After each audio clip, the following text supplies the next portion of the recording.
walk humbly here. Professor Akpele, I can see you walk when the drum starts. Of course, Dr. Boachi, the process of acculturation starts with you. So you also come and dance the bobo. HT Bobo, we are in your hands.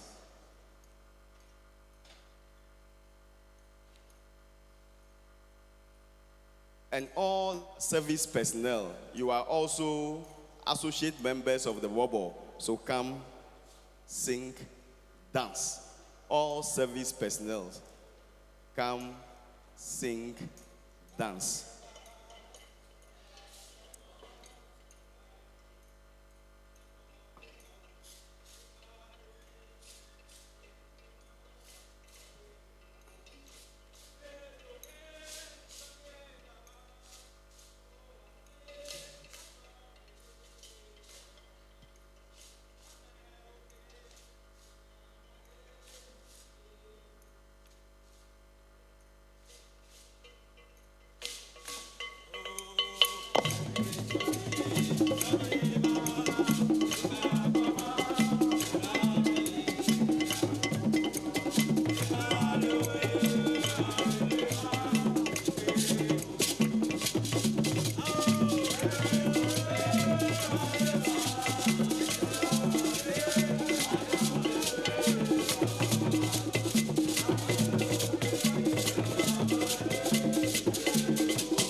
Let's kindly be on our feet.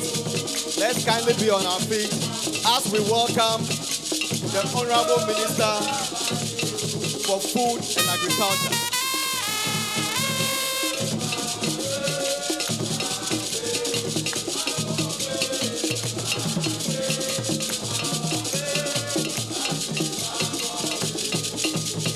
Welcome our Honorable Minister and his this all important food, agricultural technology and sustainability conference 2025.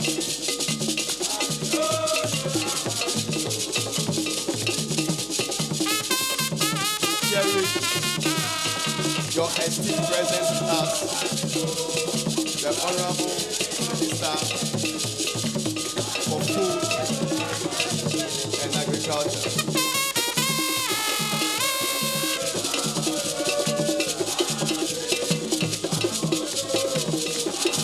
May we kindly resume our seat. We have been entertained by the HTU for Bobo. Thank you so much. Thank you so much. The program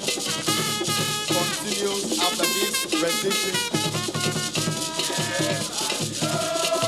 This is how we do it in the heart of the border region. Home, the Bobobo is part of us. It defines who we are, what we are, our historical background. It's all embedded in the Bobobo. Thank you so much, our Bobobo. Thank you so much. This one is just to welcome the minister. We'll call you again.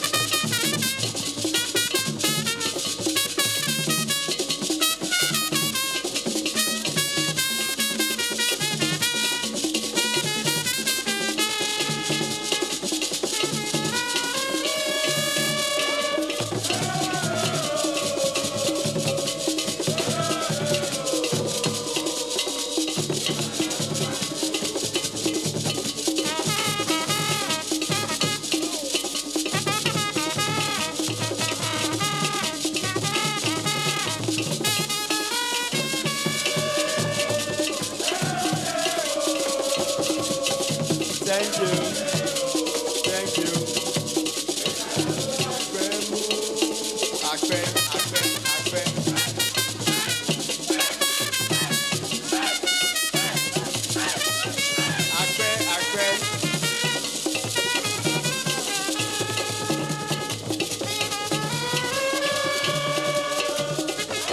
Thank you.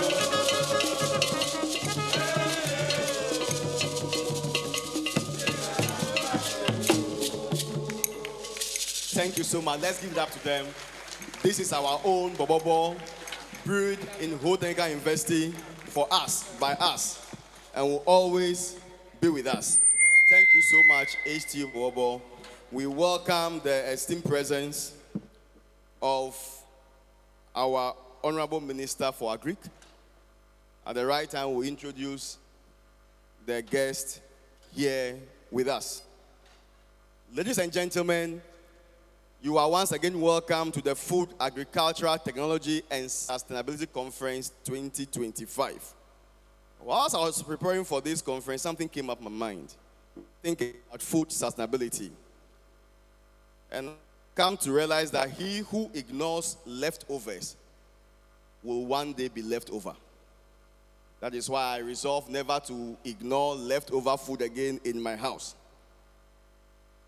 The time has come for us to take the message from the excellency of this institution.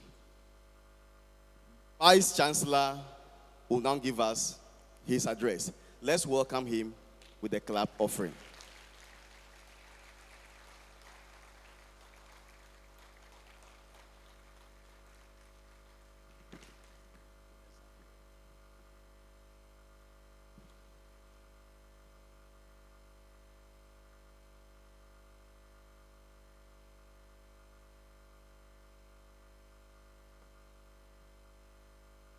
Thank you very much, MCs.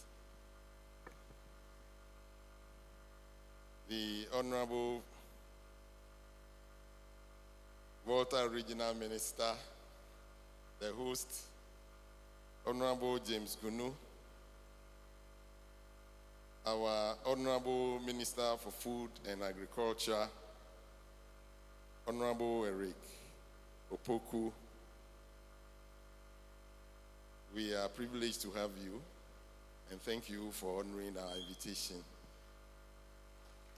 Let's do it better for the Honorable Minister, the ministers here present. Our venerable keynote speakers, Professor Eric Irenchi Dankwa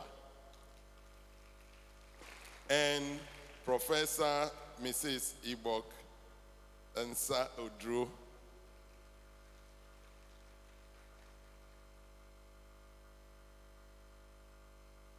Our partner, CEO from DTI,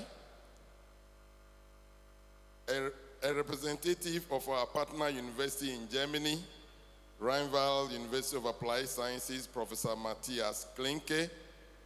You are welcome. all other partners from the UK, Finland, who are here with us, we say miawezo. The Honorable MC, welcome back home, our own former student who is doing great at the Whole Municipal Assembly. My Lord Bishop, Most Reverend Emmanuel Kofi Fianu, SVD, thank you for bringing us blessings this morning from the whole diocese. Representative of the Ministry of Environment, Science, and Technology,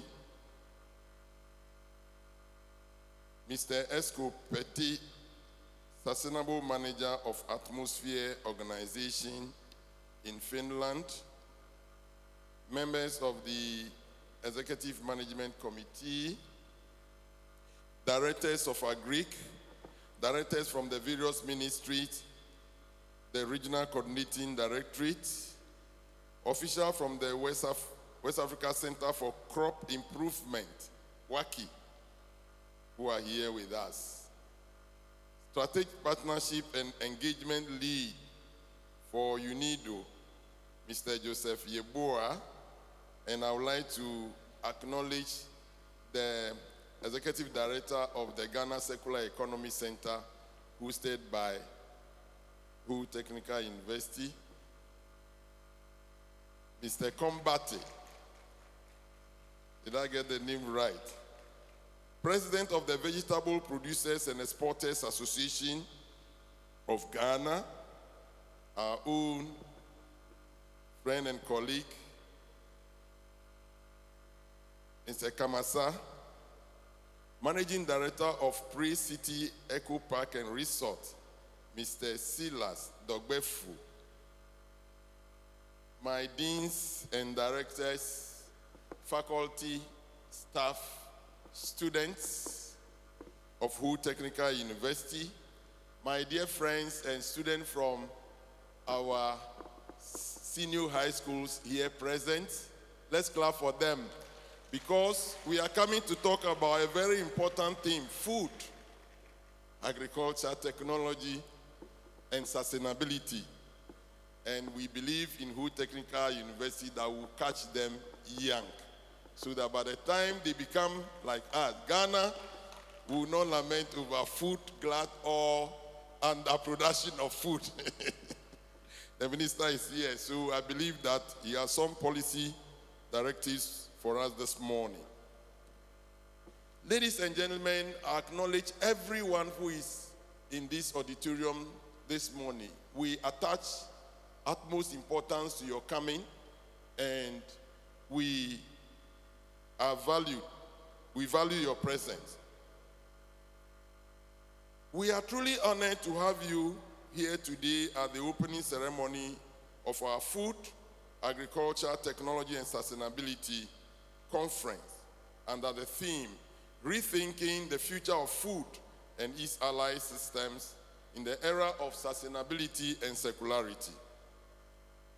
This conference presents an opportunity for us to share insights and experiences, as well as engage in meaningful dialogue about the pressing challenges we face in food systems and the agriculture value chain.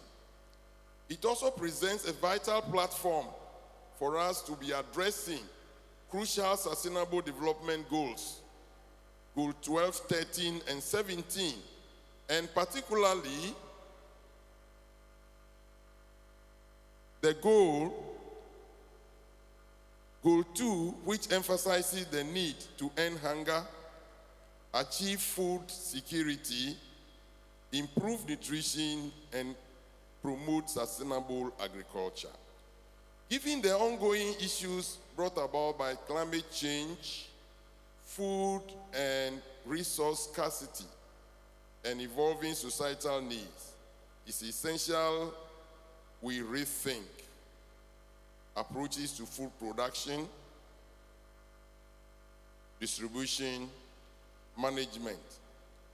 Together, we can envision systems that will work to support agriculture in this country. The conference is in line with our vision as a university to become a hub of practical education, advancing sustainable global development. Additionally, our niche area in hospitality and tourism management positions us to explore the intersection between food systems and its value chain. We cannot talk about hospitality without talking about food and agriculture, technology, and allied fields. Also, the conference is situated in our strategic plan 2023 to 2027. And the issues we want to talk about are not mere rhetoric. Our breakthrough research in this university, where we reduce the gestation period of baobab plants from between 20 to 30 years to only 2.5 years.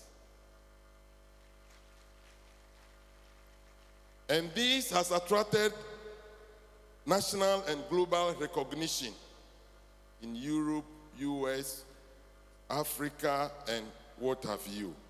And I will urge participants to find time of their busy schedule to visit the baobab plant. This plant we envisage as a university to become the support for cocoa or even replacing cocoa, because every part of the plant is useful, medicinal. The plant itself, the leaves are exported to the Sahelian region, and we are told by our food scientists that it's so nutritious. The roots are good for men and women.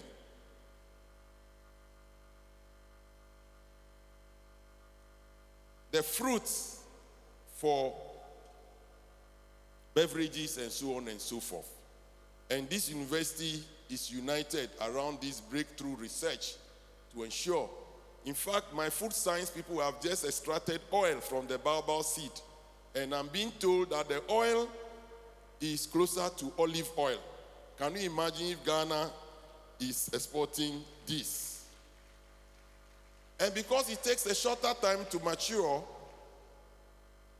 we can now grow it in large quantities. And I'm glad to indicate that as we speak, we have started setting up an experimental farm in Upper West region, beyond our own 8-acre farm we have set up here, to see how the baobab operates in that ecological zone. Honorable Minister for Agric, we are not here to just talk, but we are here to make sure that with your support and the support of all our stakeholders and our lead speakers today, we will be able to support policy and lead the crusade to ensure that we can rethink food, agriculture, and its value chain. The university in recent times has been recognized by the Times Higher Education on impact on SDGs, and we have been recognized among the top 5 universities in terms of quality education. When I say university, all universities in Ghana, in terms of quality education, the Times Higher Education is one of the respectable ranking agencies within the higher education space, and #1 technical university in Ghana. About the technical universities, we are no longer competing with them. Our goal is to be #1 and sit over Professor Dankwa's institution and everybody. And I know we can get there with the commitment of my staff. Furthermore, in Edu Ranks ranking, which rank several universities based on their quality education, has ranked us as #1 technical university in Ghana. And recently, and as you can see our campus, we are keeping it green because Ho is the oxygen city. And as you all have moved from Accra to Ho now, in fact, 5 years have been added to your lifespan already. And the oxygen for Ho is brewed and distributed on this campus. And this is supported by science, because if you walk in front of the auditorium, the Environmental Protection Agency have put a little equipment there that tracks the air quality. And they have established that the Oxygen City of Ho, actually it's Ho Technical University who named the city Oxygen City, right in this auditorium. So we are contributing to national development. And the regional minister, all of us are proud that we are in the Oxygen City, but how do we maintain it? That is the sustainability issue. We are also proud to indicate that we are the host institution for the UNIDO Center of Excellence, the Ghana Circular Economy Center, in partnership with UNIDO, Ministry of Environment, Science and Technology. And so you will find UNIDO as a partner to this. That is one of the reasons why we are emphasizing circularity about this conference. Ladies and gentlemen, Honorable Minister, according to FAO 2024 flagship publication, Security and Nutrition in the World, Hunger and Food Insecurity Trends are not yet moving in the right direction to end hunger and food insecurity, targeting SDG 2.1 by 2020. Additionally, billions of people still lack access to nutritious, safe, and sufficient food. The reason we are here, and we have assembled all the experts to help us rethink the food systems, agric. And in rethinking, food today means that we are moving beyond and making sure that we address the full value chain, how we process, how we distribute. And it demands we integrate technology, research, and create systems that are circular, systems where efficiency replaces excesses and sustainability. Honorable ministers, ladies and gentlemen, we are confident that by your presence, we will be able to deliberate on the theme and move forward as a country. As we deliberate over the next few days, I urge policymakers, entrepreneurs, and students to think. Let us challenge conventional paradigms and question the design of new models that align with our shared vision and food system. Our conversation here must not end, but it must inspire action in our laboratories, in our fields, and offices. At this juncture, I would like to express my heartfelt gratitude to the University Council, the Academic Board, our honorable ministers who have graced our occasion, our distinguished keynote speakers, deans and directors, and my profound appreciation to the chairperson of the LOC, Professor Christopher Mensah, the Pro-Vice Chancellor, and the College of Deans for making this possible. I acknowledge every Tom, Dick, and Harry who has contributed to have we witnessing this day. Your presence and participation here is dear to us. And I would like to use the opportunity to invite, I was just telling the Honorable Minister that we will need partnership to be able to move this conference annually forward. And we believe that we will be able to do that. As we reflect on the theme for this conference, let the debate continue. Why is it that English language is compulsory in our schools and agricultural studies that touches on our very existence is not a core subject? That is the debate that we must be. And I believe that Honorable Minister and all the people who matter will be able to see how we can integrate these things. We catch them young and move along. I thank you all for coming, and I welcome you once again to the Oxygen City of Ho and also the campus. And this campus, the Well Green Metrics, there was a competition, and they acknowledged, normally they do a photo shoot and everything, that our campus is the greenest among all the universities in Ghana. and the 7th greenest in West Africa. So as we move along, we cherish our grass so much. So let's walk gently on our grass and our lawns. God bless us all. Welcome to Who Technical University, Adam Nazu Kekeli.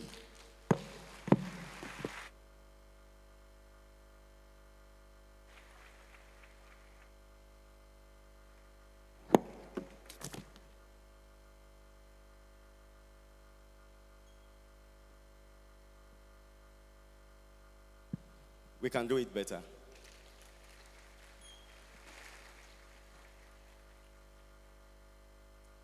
Whole Technical University is the headquarters of Baobab Production.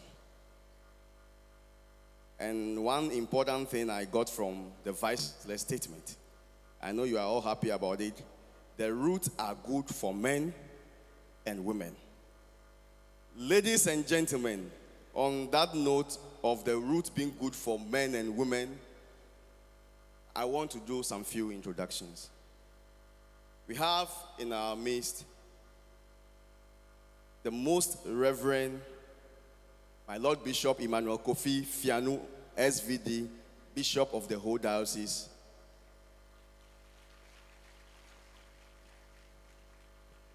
We also have the Mayor of Ho, Honorable Stephen Adom, of course, a proud product of Ho Technical University. We also have the father of the region, and at the right time, he will address us, Honorable James Gunu. Thank you so much. We continue the program. I invite Juliet to take us through the next phase. Thank you. Thank you very much. And so, a few days ago, the Minister for Finance, I beg your pardon, presented the 2026 budget statement. And some of the things that were profound in relation to agriculture that have been captured in that budget statement include a 1.7 billion boost for agriculture, 4,400 machinery for farmers in 50 districts, 828 million Ghana cedis for a 1,000-kilometer roads in agric enclave, some of which may even be passing through the communities that some of us come from. Once you are in the agric and food value chain, we should expect that some of these roads would pass through your enclave. We are also expected to see some improved seeds distribution to farmers and those in the food and agriculture value chain. About 100,000 hectares oil palm plantation where jobs will be created for the youth as well. These are some of the things that I think are very interesting and worth noting in the budget statement that was presented by the Minister for Finance. As indicated by my co-MC, we will have some discussions. There's going to be some presentations as well. And one of those is a keynote address to be delivered by Professor Eric Yirenchi Dankoa. Professor Eric Dankoa, yes, let's do it for him. And one wonders, who is he or who he is? Professor Eric Yirenchi Dankoa is a globally recognized plant geneticist, a science leader, and a professor of plant molecular genetics at the University of Ghana. He is the founding director of the West Africa Center for Crop Improvement, so WACI. If you hear of improved seeds, improved plants, then these are he's the founding fathers or the brain behind the WACI that was established in 2007, which has now become a top center for postgraduate training and research in plant breeding, genetics, and seed science. Under his leadership, WACI has enrolled over 160 PhD students from 19 African countries and graduated more than 120. many of whom now lead agricultural research and innovation across the continent. He led the teams that released the wacky high-yielding maize and tomato hybrids, now under commercialization in Ghana. Prof. Dankwa has also helped Waki raise over $40 million in funding, building world-class infrastructure, and advancing research for food security. He has published more than 180 peer-reviewed scientific articles.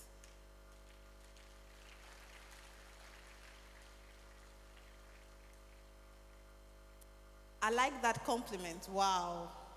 Wow. He's been in the game for long. So he has published more than 180 peer-reviewed scientific articles and contributed to books and policy documents on crop improvement, biotechnology, and food systems. And the list goes on and on and on. He holds a BSc in crop science from the University of Ghana, and both an MPhil in plant breeding and a PhD in genetics from the University of Cambridge, UK. Professor Dankwa has received many national and international awards, including the Africa Food Prize in 2022, the Gera World Agriculture Prize in 2018, and the University of Ghana Distinguished Award for Meritorious Service in 2014. He was named amongst the 100 most reputable Africans by Reputation Poll International in 2023 and 2024. So it means he's having a lot of impact on the African continent as well, and not just in Ghana. And he received the Outstanding Africa Achiever Award, the Outstanding African Achiever Award from the African Genius Awards in 2023. Professor Dankwa is the chairman of the governing board of the Ghana National Research Fund and a former independent board director of the Agricultural Development Bank, Ghana. He's known for his commitment to mentoring early career scientists, building partnerships, and advancing both women and youth in agriculture. He's passionate about education, science policy, and innovation, and he works tirelessly to promote resilient food systems and sustainable development for Africa. Ladies and gentlemen, let's welcome Prof to give us his keynote address. We can do better. Let's do it louder as he walks on stage to give us his keynote address.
Landlord of the Hood Technical University, Professor Ben Honyanuga, Honorable Minister for Food and Agriculture, my namesake, Honorable Eric Opoku, Honorable Regional Minister, distinguished ladies and gentlemen, kindly permit me to stand on the protocol so clearly laid out by the distinguished Pro Vice Chancellor. Thank you very much for laying out the protocol so clearly. Distinguished ladies and gentlemen, I believe I first want to speak to the students who are here in high school. What is important in what they read about me was missing. I went to Presby Boys in Lagos. And I tell you, those from Maoli, Bishop Herman, etc., someday very soon you are going to become bigger than me. I would like you to stay focused on agriculture. In fact, in Presec, and I can tell you some of my classmates are still around, we were some of the leading students in the class from Akosombo through to Presec to Legon. But we chose to do agriculture. Some of our colleagues who chose to do medicine still come to us. And I know that some who read administration are now doing agriculture. Like the Honorable Minister. Everyone is back to agriculture. So why don't you do agriculture so we fix agriculture? Distinguished ladies and gentlemen, all protocols respectably observed. I am so delighted to be in this great city of Ghana. Oh my God. Ho is a place I love coming to. I have been here many times. My elder brother was born in Ho, and my father-in-law worked in Ho in the circuit court, and I used to come here between 1987 and 89 so many times.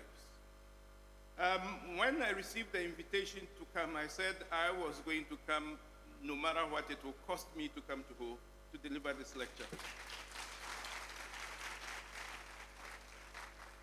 Even though I'm on a flight to China tonight, I want to risk missing that flight, but I hope I can make it, Honorable Minister, with your permission.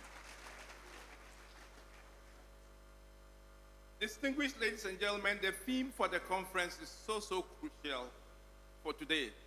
And I want to begin with a story. During the COVID-19 pandemic, during the lockdown, there was a young gentleman who was stopped by the police, and he got out of the vehicle and said, Mr. Police, my wife and children are home hungry. I better die of COVID-19.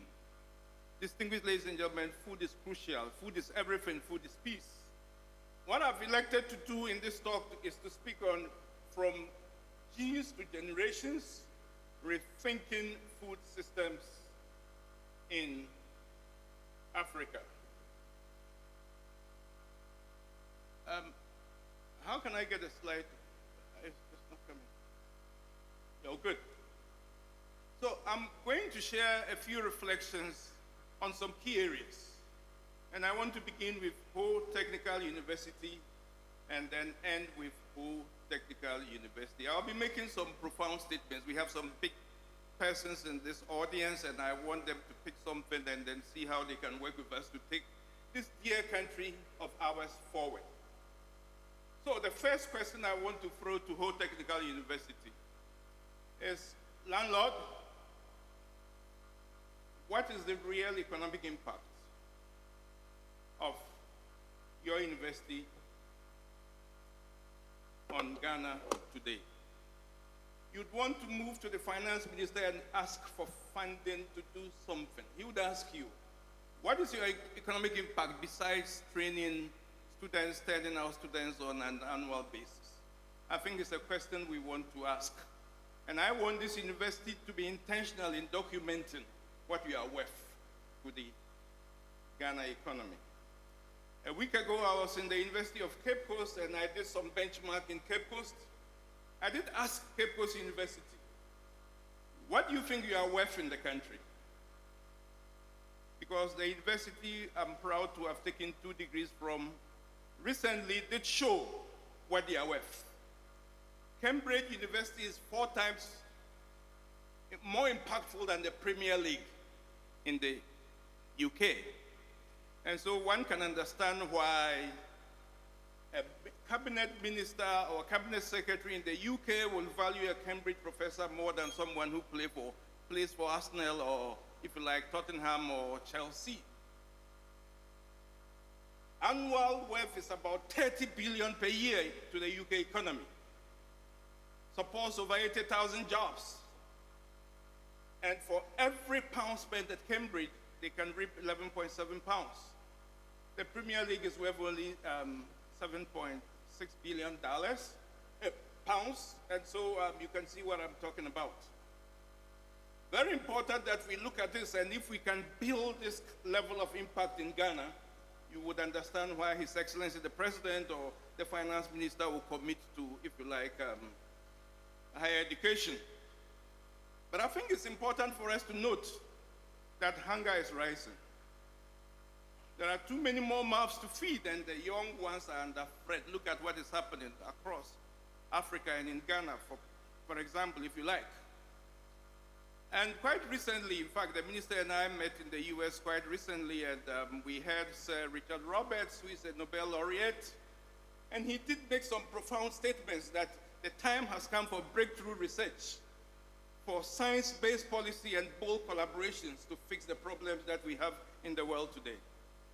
It appears Africa is not listening, and until we listen in Africa, there's no way that we will move forward. I want to tell you, India is a great country. On the 7th of August, in fact, that was a bad day in Ghana. We had woken up to the disaster which befell us as a country. I was the only Ghanaian among about 1,200 Indians. And their prime minister spoke. And I recalled what their first prime minister said as early as 1964. That is Jawaharlal Nehru.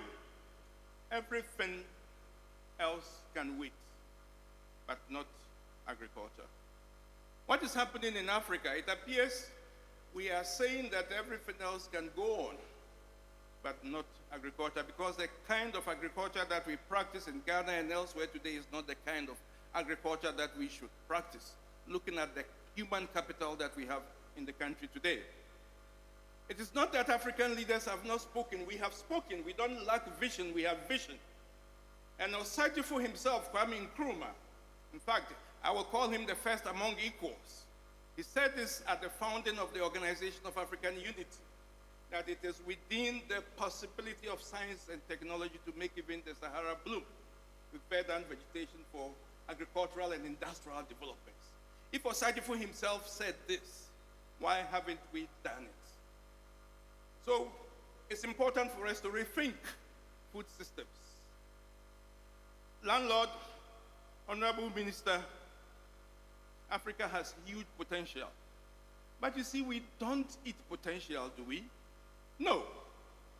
We talk about land youth markets. We must recognize climate and take a look at reality. Of course, we have only one choice. We are at crossroads, and we have to think about human capital and good science. Because if we don't engage in good science, there is no way that we can fix the problems that confront us in Africa today. So what I want to do in this talk is to walk us through a few concepts and then look at some good examples and then proffer some solutions that I hope will help us to chart a new path in Africa. Of course, we are thinking in this talk, we are rethinking food systems in an era of sustainability and circularity. And I believe for the sake of the students here, sustainability, we want to meet needs today while we ensure that tomorrow is safe for you, the youth. And circularity, we don't want to waste anything. If you went somewhere, every part of the plant can be used for something beneficial. And I think the time has come for us to look at that. That is where we have to think about, of course, linking, if you like, the public sector to the private sector properly so that we can move from the lab to, if you like, the fork, or from the lab to the market. I think it's very, very important that we think about that. So simply for the youth here, you want to understand food systems. When you talk about food systems, you think about everything. From the time the food is produced, from the time the waste comes out. In between, you have processing, distribution, consumption, and you have waste. When there is a break in the link, everything else collapses. So why do we welcome breaks in the link in Africa? Why don't we factor this into our national policy, that we ensure that we have one food system and everyone is on board? Oftentimes we think about only farmers and forget about everyone, but the food will not transport itself. I think I would like to use cassava to tell a simple story. You look at cassava, and I believe all of you know cassava here. Great crop, food security crop, feed crop, industrial crop, energy source.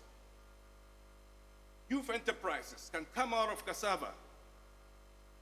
And landlord, would you know that Thailand makes $3.3 billion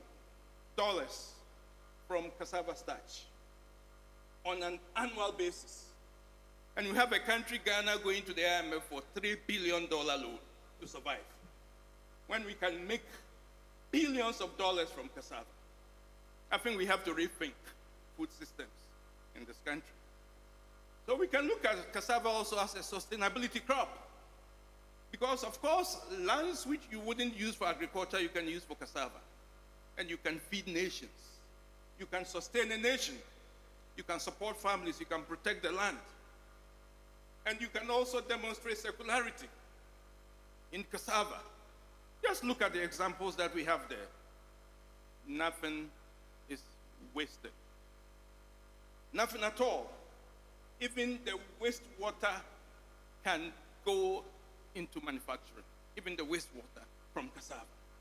So why don't, I believe when the minister gets up to speak, he's going to say he's going to put $1 billion into the cassava industry in this university. I think we should think about that. And of course, you can't forget resilience.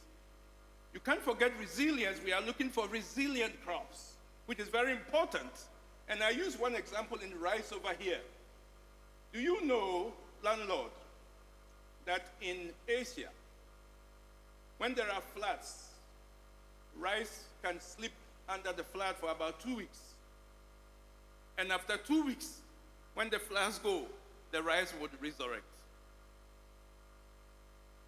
You know that in Ghana, within 3 days, it can devastate the whole field, floods. What we need to do is to put science in our agriculture. If we fail to put science in our agriculture, we cannot really introduce the kind of genes, the information that make the rice plant sleep and wake up. If we don't fix it in our rices, there's no way we can move forward. And I'm well informed that one of our students, who is the director of the Crop Research Institute, already has the gene he wants to work with. Can't we give him $500,000 to start something urgently? We have to put money into science. If we don't do it, we'll be hungry forever. I just want to perhaps preach to the youth over here. Agriculture was the first technology ever. Because, you know, the man was first a hunter-gatherer who began to domesticate, if you like, crops. And then man was so smart. What he did was he saved the crops that did not have diseases and pests on them and used them as seed to plant for the next season. So primitive man was like the first, if you like, agriculturist. Because he was so clever that he protected himself for the future. He was thinking about sustainability, and so he could preserve the best seeds for tomorrow. But of course, agriculture took a new turn when science deeply came on board. You have a priest, an Austrian monk, who did some experiments and discovered what happened when you put, if you like, combine individuals and you look at the offspring and you compare them to their parents, you see that you see better offspring. So people began to understand that, wow, you can introduce mathematics and good science into agriculture and make agriculture flourish. So please let us ground our agricultural students in science and mathematics so that they become better agriculturists. We did that in high school. So it is that which allowed, and This work was done between the mid-19th century. And you see, America is a great country. America, they are smart. Around 1862, when they got well informed that science could drive agriculture, they established all their land-grant universities. So you look at Kansas State University, established in 1863, Cornell established in 1865. They knew that there was a new wave, and if they could establish great universities, they could make history. And so all those universities which were properly endowed became like the hubs for innovation, extension, so that American farmers would develop. But look at Ghana, the way we found universities. You put together so many universities and you don't give them a penny, how can they innovate? I think we have to rethink how we endow African universities. Because, wouldn't you clap here? Because if you don't endow African universities properly, there is no way the African can take the future in his own hands. I think the time has come for us to do that. So, plant breeding came on board. In plant breeding, you can do so many things. You can improve seeds, you can improve nutrition, you can develop stronger plants like can withstand drought, etc. And you want to think about innovation, which is very, very important in the conversation, because innovation is what turns ideas into practical solutions. So how can, and when I talked about impact at HTU, I was thinking about innovation. We are thinking about drought-tolerant maize, cassava varieties for food, feed, and starch. We are thinking about mobile weather alerts that help farmers plan, drip irrigation that saves water, digital platforms that show real market prices. All of this we have to think about, and if you don't empower the African scientists, how can they innovate? I think it's very, very important. Because in history, we have great examples. We have great examples in history. The Green Revolution that we talk about so often in India in the 1960s to 1970s. And the story is told of the Prime Minister of India at the time. I believe you all heard that woman, Indira Gandhi. The story is that she cleared all the flowers in the presidential gardens and then planted improved wheat varieties. So if the Prime Minister is doing agriculture in his palace, who are you? Akin to a champion's operation, feed yourself. India overnight became the hub for innovation and also for food. A global food exporter. Brazil has done it. Brazil has become, if you like, a major hub for ag transformation, and of course, a number of countries have followed suit. China is a great example of what can happen.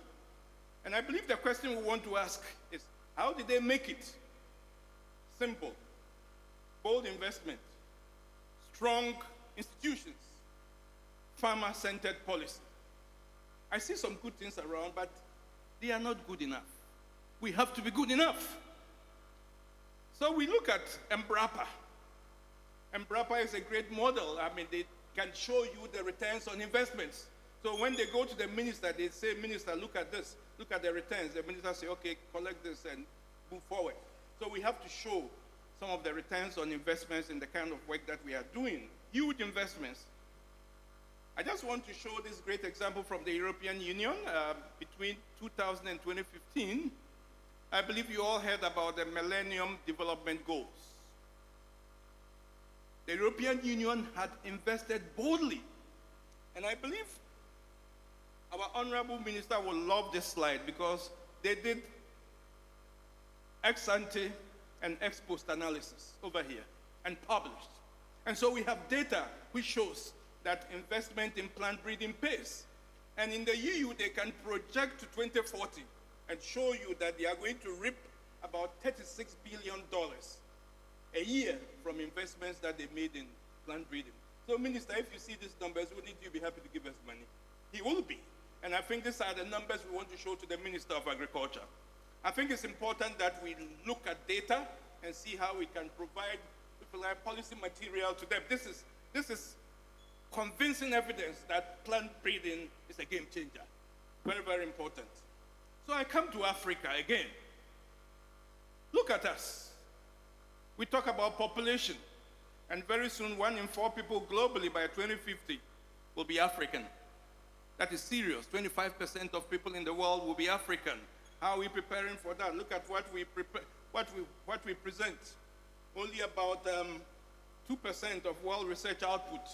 What we invest, close to nothing. We don't invest anything at all into, if you like, science and technology. Why did it happen so? And here I beg your indulgence, distinguished Honorable Minister of Agriculture and distinguished regional minister, I'm begging your indulgence here. Our universities expanded too much over the top. ATU, don't grow. Seek quality. Don't grow. Don't let anyone force you to grow. Let us build quality universities, not big universities. So, in the 1960s, we were doing well. Our universities expanded, there was nation building, then they declined. Now we are beginning to build slowly, but not good enough. Recovery requires strong pillars. And you can ask, what are the strong pillars? We need faculty pipelines. All your faculty should be world class. And I tell you, Honorable Ben, assume you know a student has graduated from Harvard. I'm talking to landlord. Assume you know a student has graduated from Harvard. He's from the Volta region. He wants to come to HTU. And you can't recruit him because they'll tell you there's no clearance. It is ridiculous. So universities must have the blueprint to do what they want to do. And so I think this is something very important, that we are able to hire faculty who can take things around.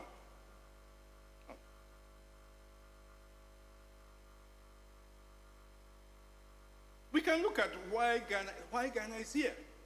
We are here because we haven't done what we should do. And current state of agriculture, I'm so excited that my boss is here, the Honorable Minister. He's a good man. But let me really point to a few things. Current state of agriculture. You know, it's central, but growth is slowing down. It has slowed down terribly over a very long time. Imports rise in over $2.5 billion of imports. And we want to look deeper, and when you look deeper, you see that yields are too low, there are post-harvest losses, there is weak irrigation, limited finance, and we need to reset Ghana. And I'm happy that we have a government which is talking about resetting Ghana, but I think they should unpack what we mean by resetting. Resetting Ghana, past plans failed. Why did they fail? Weak execution. With weak execution, what do you expect? And there was no foresight at all. And if there's no foresight, you can win. So once we know why they failed, I think we got to think what to do. And here, Honorable Minister, I want to show just quickly some convincing story.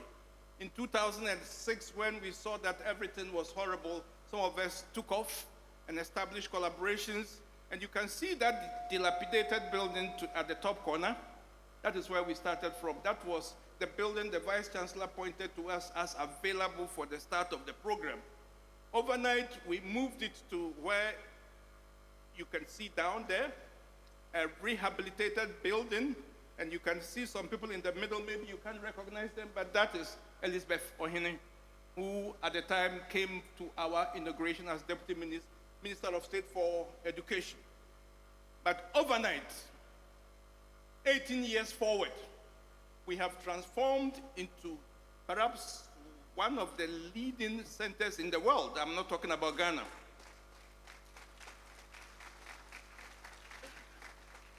I think the minister should clap because he has to give money. One of the leading institutions in the world when it comes to training Africans in Africa for Africa in the subject plant breeding. Please, I'm specific, in the subject plant breeding. We have launched 2 phases, phase 1, phase 2. We went to the USA in April 2024 when everything was so bad in the country to relaunch a WACI phase 3. Look at what we have done. Of course, the MC said a few things, and so I wouldn't overemphasize this. But more important is that in 2017, we had released the best maize hybrids in Ghana, yielding between 9 to 11 tons per hectare. Nobody gave us $1. Nobody gave us $1. And interestingly, and I will say this so that when I come to the Honorable Minister, you also understand that I am talking about both sides. The 3 cabinet ministers were at our 10th anniversary celebration in 2017, and I showed this data that we had hybrid maize varieties that could fix Ghana. The following day, Minister of Agriculture, then, Usrafi Akoto, who was in the meeting, called me, Prof, how can I get some of your maize? I said, those are my maize varieties. If you want some, bring money, let's scale. That was the end of the story. We couldn't move forward. Ridiculous. We developed tomato hybrids yielding 42 to 52 tons per hectare. We haven't received funds to, if you like, scale up. Honorable Minister, this is what Africa wants.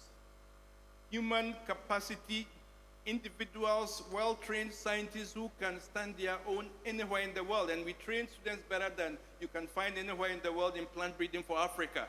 That is why people have started stealing some of our students. In Ghana, you can see Dr. Maxwell Asante, who is the director of the Crops Research Center. We have one of the most innovative students as your director for research, Dr. Fafa Ebajo. We trained him.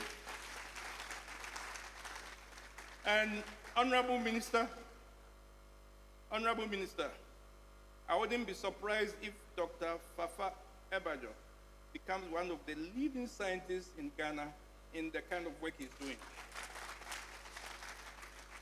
But before he can get there,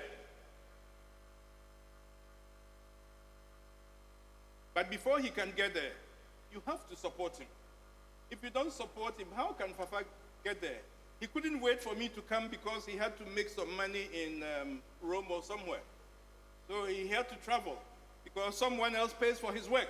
And so he had to travel. He couldn't wait. What we are thinking about doing at WACI is launch specific projects that can take this country forward. So we are thinking about a cassava collaborative. And here we are bringing the best minds on earth. The one who won the Africa Food Prize 2025 is an alumna of WACI in IITA, Nigeria. So working with the WACI team and a number of partners to see how we can fix cassava. Because we have defined the kind of cassava that we want. I believe the regional minister would not be happy if he went home and the fufu made for him in his home. The tester said that you can't even, when fufu is bad, And it's because of poor science, you can't get good fufu from cassava. How can we scale? Because climate change is coming, disease and pests, a number of things we have to ensure that we develop the best cassava varieties. Once we've starched, and we can stop importing starch from, Thailand, if we put, science in our work. So we have to think carefully, and here I believe the Honorable Minister will be interested in these slides, why we must examine Feed Ghana program carefully, very important. A new program must address old failures. We have to do that. And I said that our challenges are not seasonal, they are structural. I would argue that Feed Ghana program was carefully reasoned, actually, has significant strengths. Honorable Minister, I commend you for that. It has strong alignment with national, policies, ECOWAP, CADEB, Kampala frameworks, clear productivity targets for major staples, and introduction of farmer service centers. I think that is quite innovative. Well done for that innovation. But of course, I would argue that there are gaps. Weak science integration, weak seed system plan. If we don't fix our seed systems, there's no way Ghana can move forward. Poor climate foresight. I think it's important that we identify that we have to look at the risk. We have to look at how you can ensure that the Honorable Minister of Finance does not delay your program. I believe he's smiling. Can you ensure that the Honorable Minister of Finance does not delay your program? I think we have to tell him that agriculture cannot wait. Everything else can wait. Let us fix agriculture, we'll fix Ghana.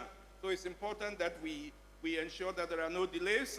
Foresight analysis, we have to think about crops that can withstand heat, because the heat problem is becoming worse. We want to think about water stress. Of course, there are new opportunities. And I think Ghana must do a number of things differently. And for me, when I say differently, Honorable Minister, we are talking about more science and innovation, modern breeding. We are thinking about the farmer service centers must be commercially viable. If they are not commercially viable, they will collapse. We want to strengthen seed systems. We want to fix agricultural finance, and we want strong irrigation and water management. We want to move towards, if you like, the entire value chain, so that we move from farmers to the entire value chain, and we get support systems for farmers and all actors in the value chain. And of course, data and digital tools, very, very important. And of course, we want to build a national delivery and accountability program. And this leads me to what success will look like. And I believe the minister will be very happy to see this. Ghana Feeding itself, I believe, is on your table every day. He's a man who thinks a lot and thinks about the future of Ghana, farmers producing for markets, not survival, young, the youth entering agribusiness profitably, climate resilient, data-driven farming, and Ghana a net exporter of, not an importer, net exporter. I think this is how success will look like. So I would say, Honorable Minister, good start. But you see, so many programs started well, like when Planting for Food and Jobs started, what didn't they say to us? They were bold, walking shoulder high, but look at what they left us with. Let us ensure that this doesn't fail, because if this fails, we are doomed for life. This cannot fail. I think it's important that we look at how we can align with science systems and investments. Of course, we need a strong model for value chain actors, very important, and we know how that works. And I believe if we were to intentionally implement that, ensuring that farmers are properly connected to the value chain, I think we can do better. So I say, as I begin to think about ending this short address, I want to think about how Ghana must take the future into its own hands. I believe you all know that for 5 years, Ghana put aside the Ghana National Research Fund, which was assented by the former president of Ghana in December 2020. So for 5 years, it was put aside, and we know what was happening among corridors, among persons. They promised a 50 million Ghana cedi investment in a startup, but this is change. Of course, when we look at what is happening in the country, this is change.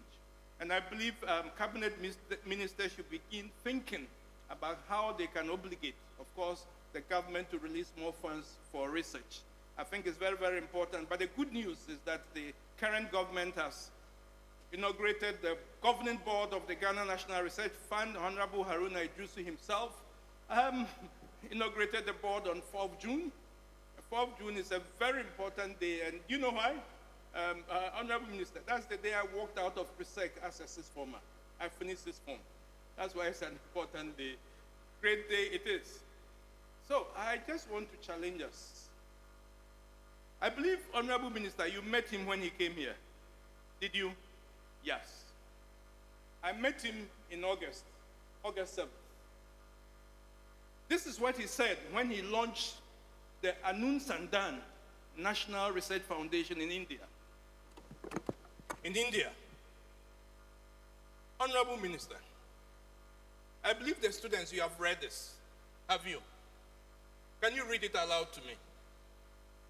Students, can you read that? Read, please.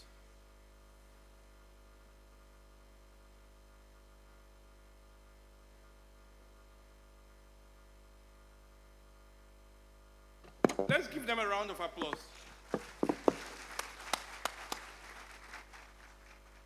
And Prime Minister Modi is the chairman of the governing council of the Anun Sandan National Research Foundation. Anun Sandan is an Indian word, a Sanskrit Hindi word, meaning research inquiry. So the Indians are intentional about doing something with research for the future of India, a country which prosecuted the Science and Research Board agenda between 2011 and 2023 so well that no university was short of funds, even the Africans from other places got scholarships to go to India. They are intentional. They stole our minds and use Africans to drive their agenda. How can we sit down while they rob us of our profits? I'm so excited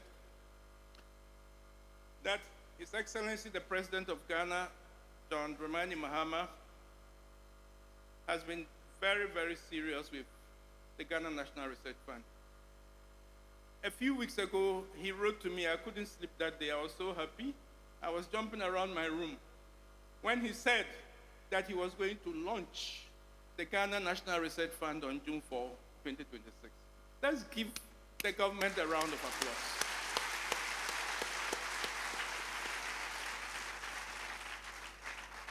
I met him on 31st July, and I sat by his right. I was shivering throughout the meeting because he really meant whatever he said, and I gave him 2 dates. I said to him that on 4th June, that Honorable Haruna launched us, inaugurated us.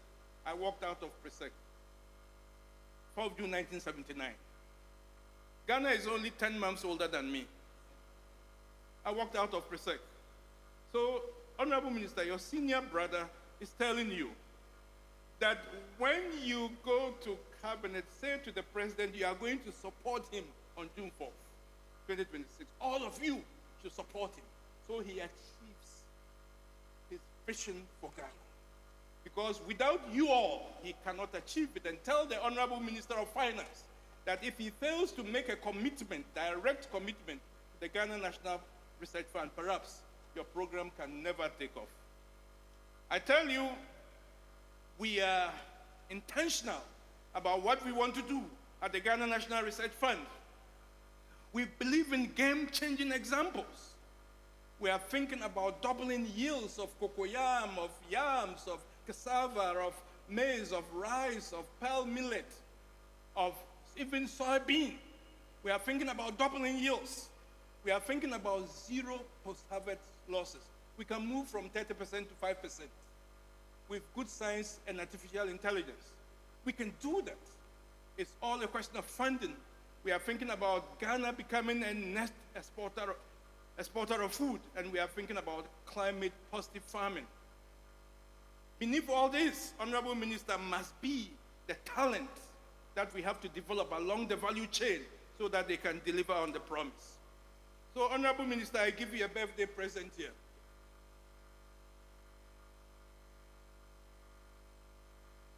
A birthday present, Honorable Minister. We designed a program for the 24-hour economy, just 9 crops. And we told them the budget. And we are going to work with all technical, I think whole technical university will be one such partner.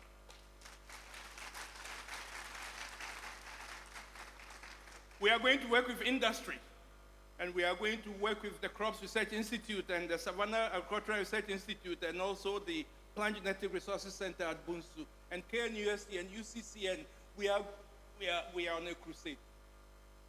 We want to fix 9 crops in the context of sustainability and circularity. And we want you to put this $50 million into this project, dollars, by December 2025.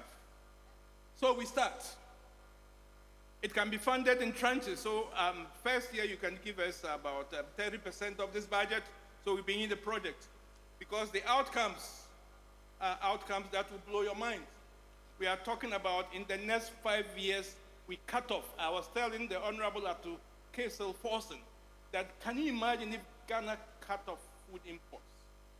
Why should a country like Ghana wait for planes to arrive from Paris and Tel Aviv before they give vegetable seeds to farmers to plant? It is ludicrous and a shame to a country which freed itself from colonial rule. So we've got to think about that. How we stop seed import. How on earth? It's ridiculous. And I believe, and I've said at several fora, that the time has come to think about pressing charges of crime against humanity for politicians who don't invest in science and technology, so that they face the law courts. Because, of course, many die Many die because of their inaction. So I think it's important that we look at that. So I want to perhaps wind up by saying that cease, start possibility. Science drives innovation, and systems sustain progress. And I think we got to intentionally look at that. Distinguished ladies and gentlemen, today there are new tools. There are new tools that allow us to do precision agriculture. And Africa cannot be left behind. I go to Israel, I feel so depressed because when we were in Cambridge in the late 80s, we used to train most people, all of them who went to America. The African has what it takes to take his own future in his own hands. Why should we wait for people from Israel to teach us agriculture? It's ridiculous, and we should put a stop to that. And I'm calling out the current government to see the need to invest in, if you like, tertiary education.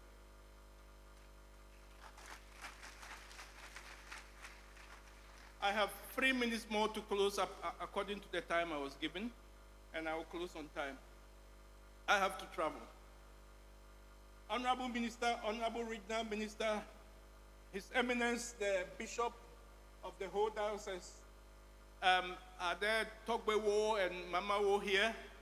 Everyone here? I'm calling for visionary investments. Because we want to turn knowledge into national power through sustained investments in science, technology, and innovation. And Honorable Minister, the prosperity of nations is written. And let me repeat, I'm happy he's taking a photograph here. I've raised my hand, I'm going to tweet this today. The prosperity of nations is written in their budget for research. And let me repeat this. Young students over here, the prosperity of nations is written in their budgets for research. So let's look at the current budget, and let's look at the allocation, direct allocation for research. If we find it in, then wow, we can say Ghana will prosper. Our future is written in our research budgets. So, distinguished ladies and gentlemen, before I close, I just want to say this. I still have 2 minutes more. There is no seat at the table without world-class universities. There's no seat at the table. And this is something I told the Parliamentary Select Committee on Agriculture, Food, and Cocoa when they came to meet me, Honorable Minister. They came to work here, and I said to them, scientific excellence is the currency of influence in the global development arena. Without it, our voices will remain unheard.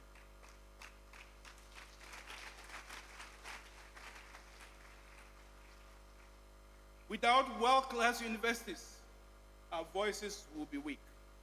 And I told you I began with Ho and I'm ending with Ho. ATU. HTU. Can I see your hands up? ATU. I'm leaving you with a charge. In 1984, June, as a young intern after my first degree from Legon, I went to Germany for 6 months and lived with a German farmer and worked with him for 6 months before my master's degree in the UK. The German farmer does not joke. The nation supports him and the systems. And in Germany, there are technical universities. So please, HTU, don't look at UCC or Legon. They are not your match. I mean, they are not benchmarks for you. HTU or Legon are not benchmarks for you. Just read the history and look at what G.M. Afeti, is that the name? Is he in Ho? Is in Pando. I salute him. He always talked about connecting science to impact. And I salute him because he left a legacy in this university. Whole Technical University, with a few seconds more for me to end, I say that the Technical University of Munich is worth $15 to $20 billion annually to the economy of Germany. And all private sector run to them for innovations. Let everyone run to you. Let them run to you. Let them run to you.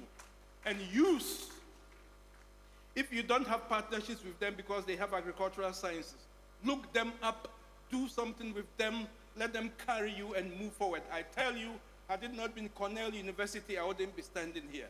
I partnered with them and we put forward a program which has become the talk of the world, giving me awards that I could never imagine. So the youth here, you can get more awards than anyone who ever lived. Just stay on course. Whole Technology University, I give you that charge. And I would end with, from genes to generations, rethinking food systems for a sustainable Africa. I tell you, Honorable Minister, Honorable Regional Minister, let us not be partisan, let us not be political. The future is in our laboratories, our fields, and our classrooms. If we forget them, Honorable Minister, don't wait for the Vice Chancellor to call you. Come here, walk around the Faculty of Agriculture and look at the conditions and see what you can improve. When you go abroad, think about partnerships that can fix, if you like, university departments. I believe if you took every faculty on a trip, by the time you finish your 4 years, you would have fixed about 4 faculties. So let us pursue an agenda of excellence. So on this note, distinguished Vice Chancellor, Honorable Minister of Food and Agriculture, Regional Minister, my colleague, keynote speaker, His Eminence, the Bishop, distinguished ladies and gentlemen, and those who matter most, students, you could be the best guys who ever lived. Let's pursue the dream that Ghana can feed itself. Thank you.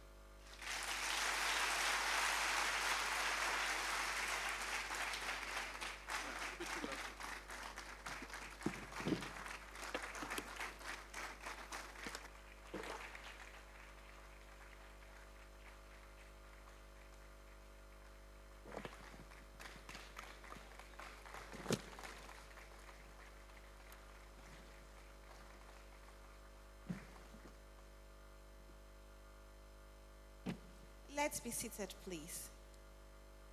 Thank you very much, Prof. That indeed is a thought-provoking keynote address delivered by Prof. Eric Dankwa. And he says every other thing can wait, but not food. Food cannot wait. And so let's do agriculture to fix agriculture. That is a charge that he has given to the students especially. Let's do agriculture to fix agriculture. How do we do that? By rethinking the food systems. You need to rethink from the cutlass and hoes that your parents who may be in agriculture are using.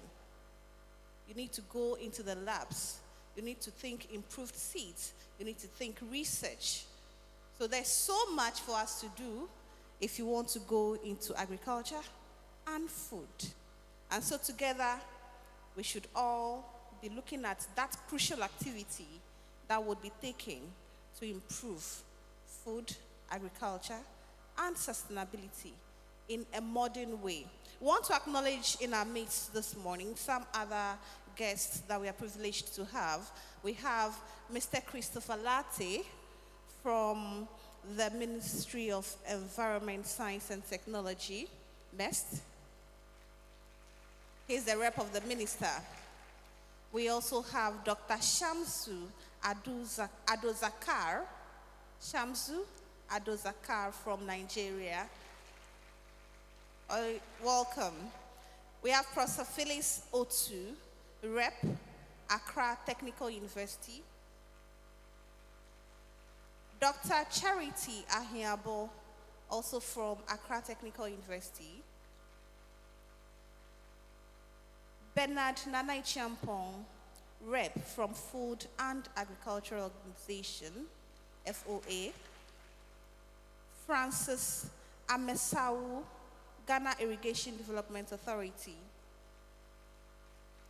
And Mr. Joseph Agbeko from the Parliament of Ghana. Mr. Joseph Agbeko.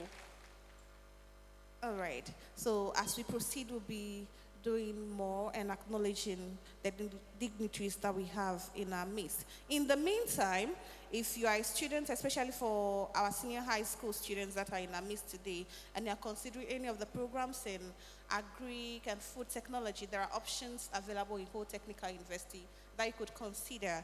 So we have some programs such as M-Tech Agric Engineering with options, farm machinery and power engineering, post-harvest and food security, soil and water engineering. These are all available in HTU. We also have HND Agro Enterprise Development, or what some will call agribusiness development. We also have agricultural engineering itself, HND Agricultural Engineering. Then we have food technology, both at the HND and then the degree level. And so there are so many options for you to consider if you want to actually join the food and agriculture and technology value chain. I'll invite Dr. Stanley Galate, to introduce our next speaker, who will also be giving us a keynote address.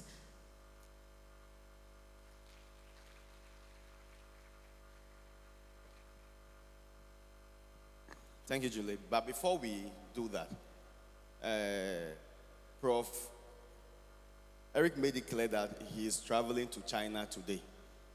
I will also be going to Togo from here. But the distance from Ho to Togo cannot be compared to that of Ghana to China. So we would like to present him with the love from HT. And so I'll invite Prof to come upstage. And then our Vice Chancellor will do the presentation. Prof. Eric Ankwa, kindly come upstage.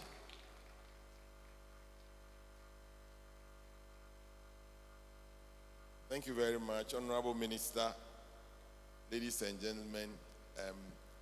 As already stated, we would have loved Prof to be here. The minister actually told me he wanted to come here and give marks to his When they met in US, he gave the minister's speech 120%. I don't know what the minister will give him today, but we will talk about that in cabinet. On this note, we have a little citation, a plaque actually.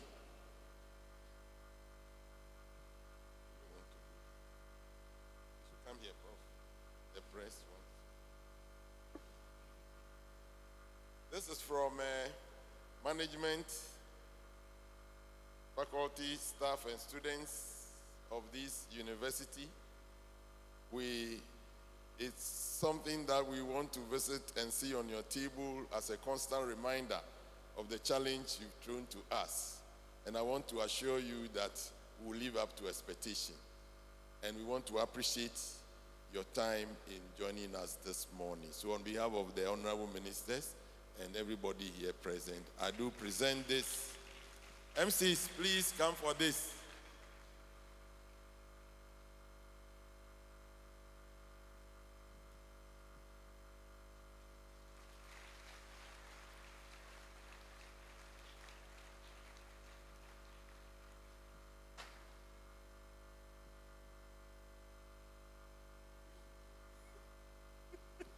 We wish you safe journey. I told you not to worry. We could fly you with Volta Airways.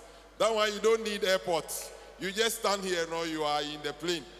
But what has spoiled the issue is that the bishop is here, so we don't know how to exercise. The bishop will counter those spiritual powers. Let's give it up to Prof. as he takes his leave. We appreciate his commitment to this very important conference. He tells us how important food is in our life. And he made it clear that to be able to determine how serious we are can only be found in our research budget. And it's like the ministers coming here is God sent. And so we'll get answers to all our worries. How many of us here have had breakfast this morning? Those who had breakfast, let me see you. Stand up, let me see you. If you have eaten breakfast, stand up, let me see you.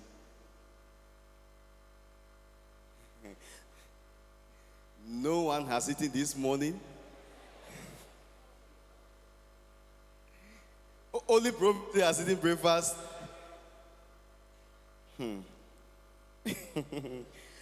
Those who have not eaten breakfast, let me see you upstanding. If you don't stand up, it means that you've eaten. And item 13 will not cater for food. Okay.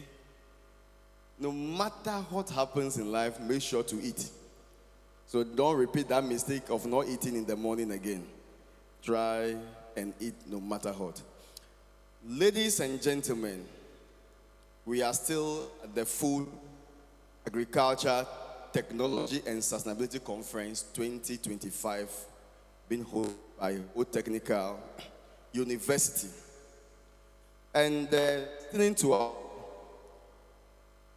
keynote speaker, one thing came to mind, that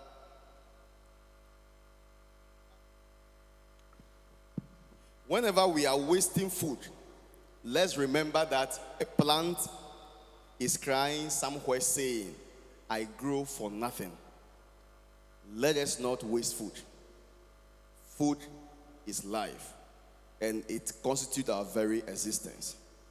On that note, we take the next keynote speaker. She is no stranger to us in Ho Technical University.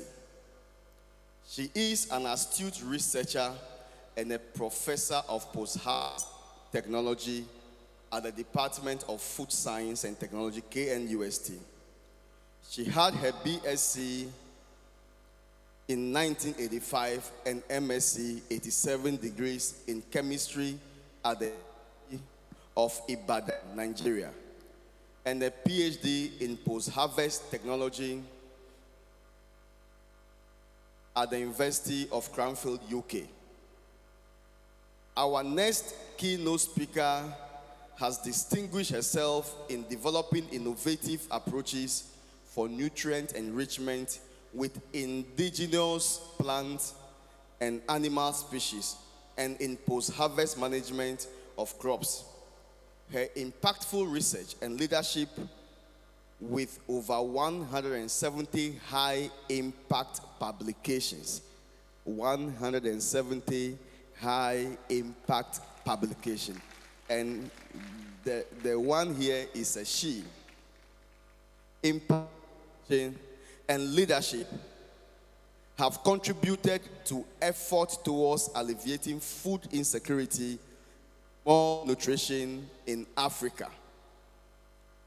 Passionate about mentoring young artists to pursue STEM careers, she co-founded the now vibrant and internationally recognized Women in STEM, WISTEM Ghana, with their flagship program, STEM Camp for Girls, and the Ibok Odro Foundation in 2018 and 2021, respectively, to culminate her lifelong effort and aspirations for the Ghanaian youth.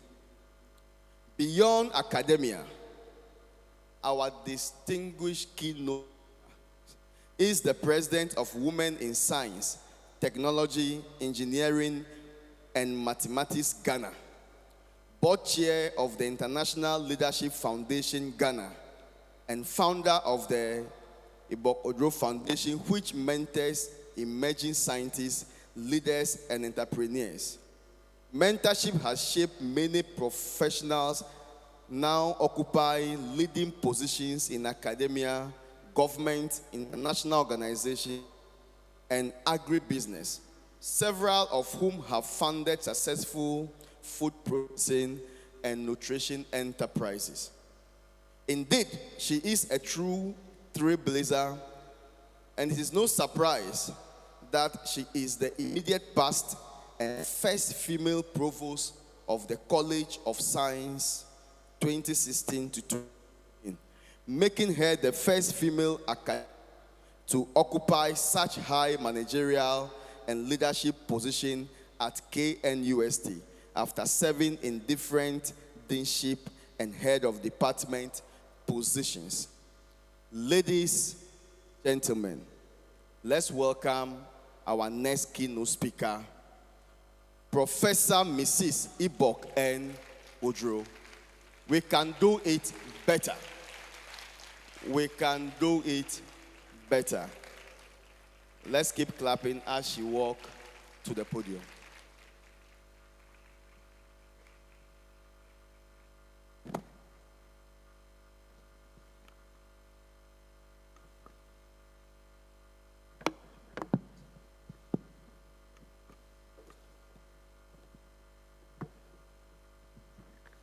Good morning to you all. This is a beautiful day and a wonderful morning. I mean, I don't know, when you see food should excite you.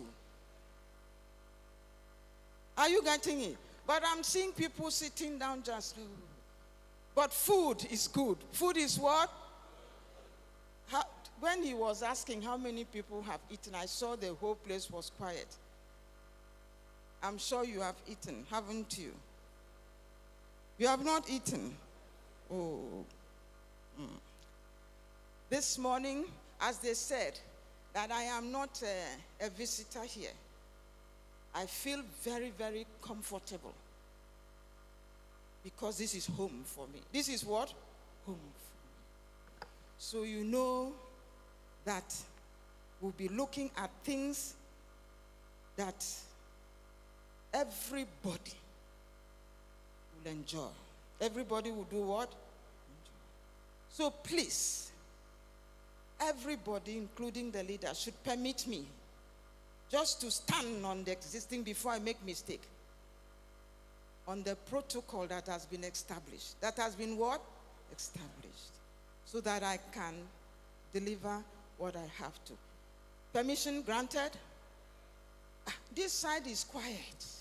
Permission granted? That is when life is coming. Permission granted? Permission granted? On that note, the journey starts. The topic for this morning is the future of food. And I had asked them to do some interviews. I don't know if those interviews, the video, is on course. I wanted to play so that you see what people think about food. Provides, please, where are your people? I wanted them to play video. I think they went around to test the minds. They are ready. I'm expecting the leaders to help us out with new ways of preserving food. Agriculture has a lot of impact in our society. We need agriculture in our everyday life. And when these foodstuffs come from the farms and everything, there are no preservation and everything, and then these foodstuffs go waste. Are we okay? So we will need to learn how to manage these foodstuffs very well, so that we can have enough food for ourselves as well. So I think definitely we will need to learn a lot about new ways of preserving food. Yeah.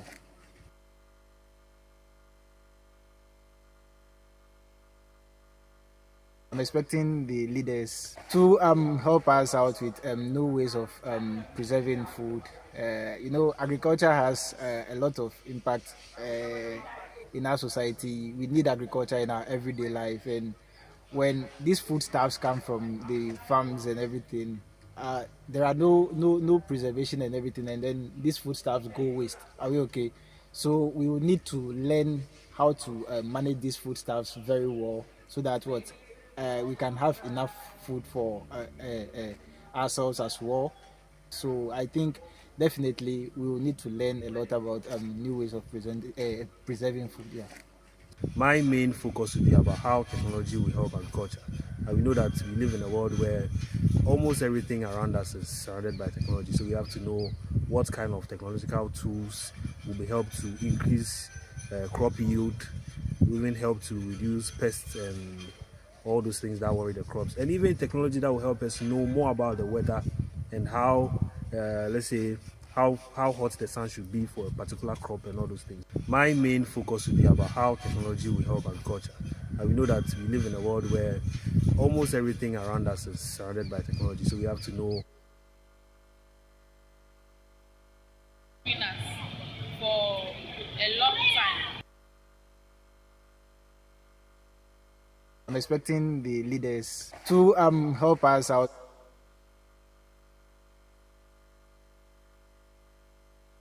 Is it giving us a challenge? How to keep the food for long so that it will sustain the future is by preserving it in our fridges. When you preserve it in the fridge, it will last for so many months.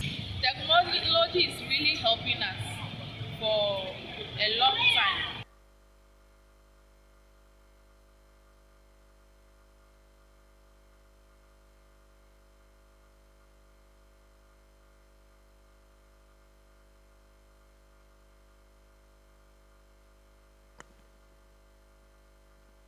Okay, you can hear their desires. You can see what? The desires. They want to see food preserved. They want to see us use technology. They are interested in those things as youth. And so we cannot continue the same way so that we can engage them in the journey. And so this is the slide. I will start with the introduction. And I want to emphasize, can my slide come on? Can we read this slide? That the future is where? The future is where? You know, because I'm a lecturer, you will see me different. I will be allowing you to do a lot of what? Especially if you didn't eat, it means you'll be tired. So I have to make sure that we move along. The future of food is what? Is where? Is where? The question is, will we shape that future? Or we would allow it to shape us? Reflect. Future is today, is not what? It starts now. It starts where? And the future is here.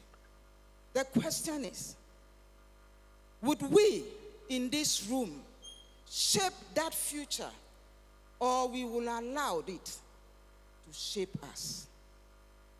Thinking and answer along. How is the story of Ghana food system? You know, when I started as a food person who was interested, when you go for meetings, I could only see a silos way of thinking. Production. I could not enjoy the meetings. I was at the other end, while some were at the other end. So discussion was a challenge, because food is not looked at silos. It's a system. It's what? It's a system. So every part of it must be discussed passionately. So I don't push for my own ideas. I push for the system to survive. When you see me, if I push only for my leg, other parts of my body will not work. So that is why rethinking is important. That food is not a silos material. It's a system what? Material. It's what? System material. So you see, an agric department, take 1/3 of our labor force. It remains our backbone. If you take Ghana, it's the most diverse agroecological system. So we can't play with it at all. If you want to see the coastal plain all the way, what opportunity? What opportunity for you and for me? Yet, we continue battling with challenges that threatens what? Productivity. Threatens what? Nutrition. And even threatens life. Threatens what? Life. And Ghana tells us, I just saw the 2024 statistical says we were contributing 19.9. But I just noticed this morning it's now 22.2. So what is happening to us? There's increase of agri contributing. But beneath this number we are talking about, beneath this number, what are we seeing? When Prof was presenting, is issue of what? Post-harvest losses. Very high. We are seeing price what? Fluctuation. When I go to market to buy, I ask myself, today you go, is tomorrow? It is just going. Then climate what? Is so tightening its grip on us. So we must rethink. We must do what? We must do what? Rethink. The what? The food system. It is not a silo system. It's not silos. It's a system. So producing more food ever, yet Ghana is still struggling, tells you that there's a problem with how we look at it. And recent national food security says that 3.2 million citizens face food insecurity. So you can see that percentage of people that are food insecure is serious. But we have all it takes to break this, except we rethink. And apart from that, we also have now a triple what? Burden. What a challenge. We are moving. That's why I say it's a paradox. There's progress, but there's also what? Paradox of the food system.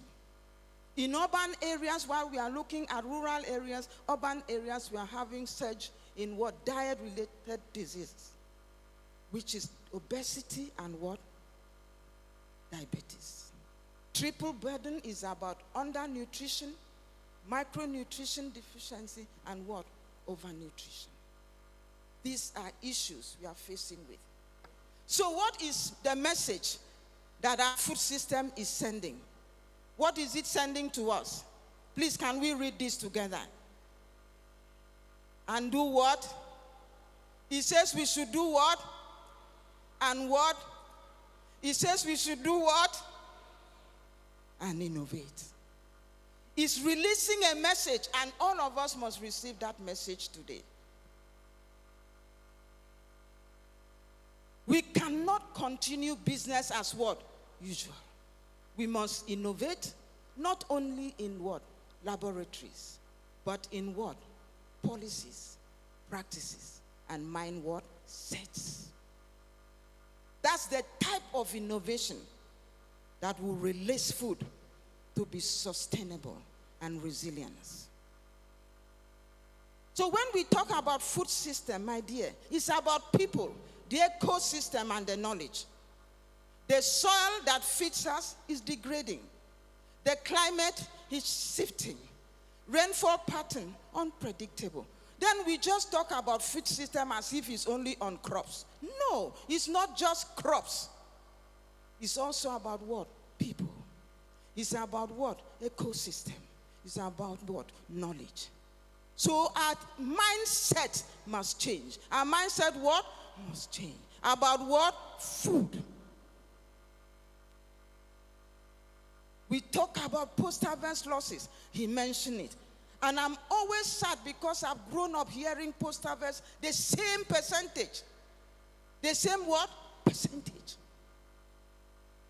The same percentage for years. So what is it that we don't do? We must look at food differently. Not only food that we lose in this battle. What do we lose also? Income. Please read with me. What do we lose? An opportunity. That is what is happening to us. Really, yesterday I got here late. So I asked the hotel, I said, please, because it's late for me, I need a small salad, a small fish. Hey, when they brought their food, I started crying. Because I'm an advocate of food waste. Are you getting it? Then I said, but why didn't I say small? He said, they don't have portion. So what should HTU do? What should HTU do going forward with the restaurant? Please, I want to hear. I'm not the one talking. The presentation of the food yesterday tells me there's work. There's what? There's work. So I couldn't eat, so I put them in the fridge. But I don't see myself eating it. And I am sad because it will go to waste. So I'm trying to think what to do with this big fish. The big tilapia, I could only eat the tail, just the... I could not finish it.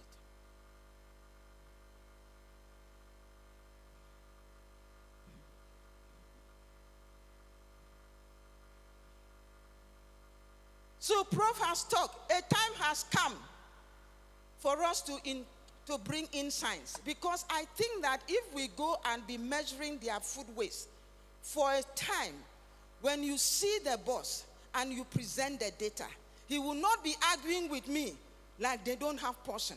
He will understand the amount of millions of money they are losing. Are you getting it? They will understand it. But me telling them, oh, it's like it's... So science must be brought into this. Is that okay?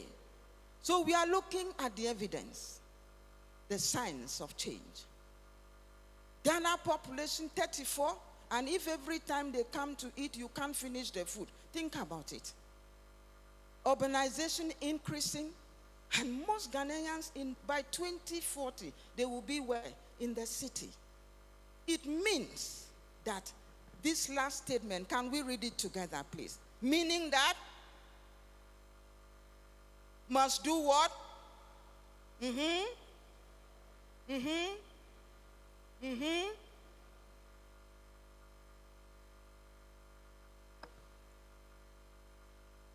The next challenge is climate.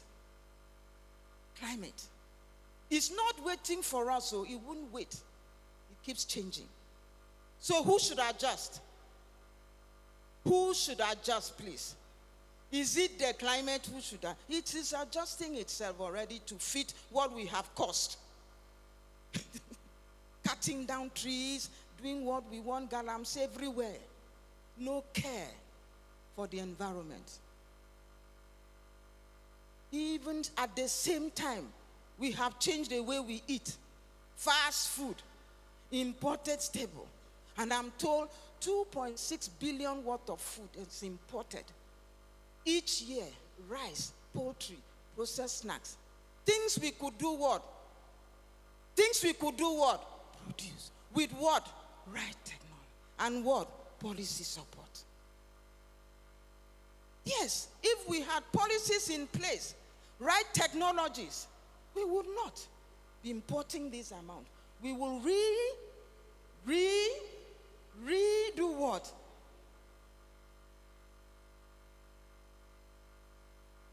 And I think this is where science and technology should become the compass. Compass. Giving us what? Direction. Why? Because it will give evidence that we can act what? Boldly. Prof has talked about, he has given evidence today. To me, if we live here and still remain the same, then there is no data that can bring. We need to change. We need to do what? Change. Change has come and we must all follow. Feeding Ghana is not only about producing more, I'm telling you the truth. But we must produce it smarter, safer, and more what? Sustainable. And so, can we read this together by Bill Gates? What did he say?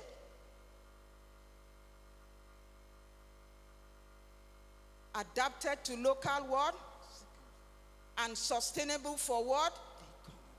And what? Will be what? Necessary. To do what? Food security in the future. So when you look at the Ghana innovation lighting the way, you see we have started. I can only capture this. I can see technology and agri-tech. I can see things circular economy and waste valorization, indigenous crops and value addition, partnership and capacity building are things that Ghanaians are doing very well. So you have homegrown innovation, farm sense, farmline, ESECO, empowering smallholders to do what? To tell them weather updates, price. These are innovation. It wasn't there before. Are you getting it? So we must continue to think. There are data-driven agriculture also. The platform that integrates data on fertilizer, land use, and what? Productivity. Precision tools, which Prof talked about. We are doing very well. When it comes to indigenous crop and value addition, I can see universities. I was happy to hear Baobab is working here. I don't know if my student is here. She worked on Baobab, using it to produce yummy poppy. Because I like to see our tradition. Prof knows, when I come here, I don't eat rice. I must eat akple and diokro. Are you getting it? No. These are nutritious what? Food. Not check.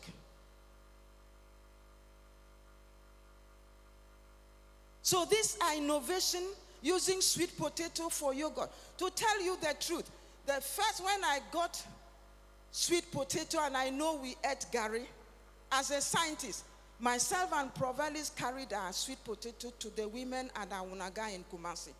When they saw us, they started laughing. One of the things with innovation is people will laugh. People will do what? Laugh, because they can't see. So I handed over, the two of us handed over our sweet potato to them, that we needed Gary from sweet potato. They said, these two people, they have come again. But because I wanted them to use their same method to do it, they did it, and I went and collected it. They were laughing because it has turned brown. And you know why it will turn brown. When you have sugars and you apply heat, what happens? Browning will take place. So I collected my Gary, went and hid it in the place. That is how my sweet potato work started.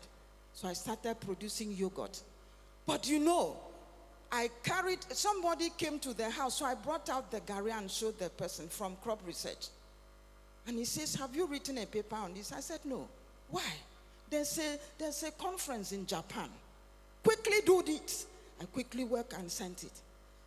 To cut the long story short, I was there when they called. The best paper presentation, sweet potato Gary.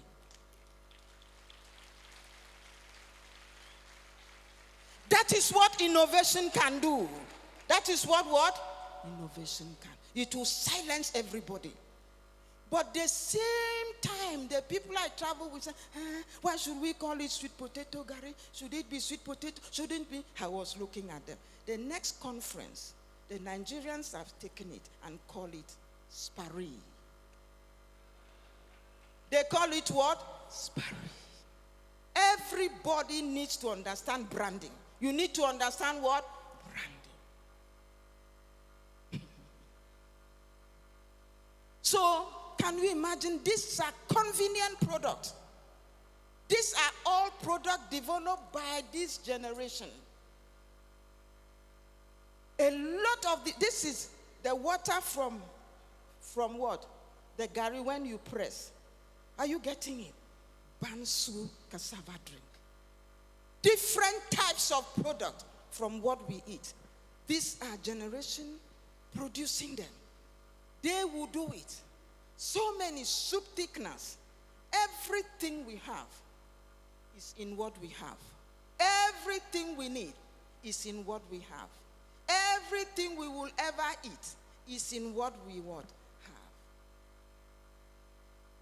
So there's a need for protein diversification and alternative proteins. Because the protein that we are using before, we need to do what? To rethink. And one of the innovation is focused on promoting what? Underutilized what? Local protein. The one I like most is this one. Is what? This one. Ha ha ha. What did I need to do? I have to encourage you to adapt and begin to enjoy akokuno. I eat it with it has a shito, they've done shito with it.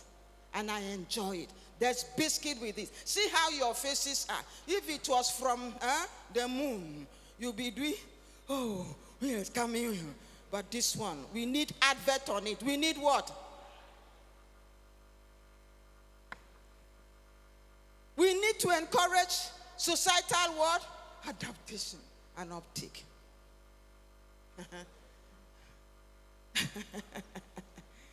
Secular economy and waste. I don't want to, that is the hidden treasure in our food chain. Is the what? Hidden what? Treasure in our food chain. Can you see what this can happen? The overripe plantain. I want to show you something. We discovered that my PhD student, now I told myself I would not do a project, supervise a PhD that would not have impact. That will not have impact in the world, society. So you see, I had to change my mind. Those ones for publication, I think we've done enough. Are you getting it? Now we need to move. Move. We saw that ripening increased market values of plantain, but when it comes to over-ripening, what happens? It decreases the commercial. Up to 200,000 lost weekly in the 3 markets. Need to assess and establish the market. That's what we did. So we used thermally processed ripe plantain, what you see there, the puree in bread and pastry product. That is what you saw these ladies enjoying. They have advertised it. Remember where you first saw it. Cocoa flavored with oats bread. No artificial sugar. No what? Preservative. Only what? Order. That is what rethinking can do.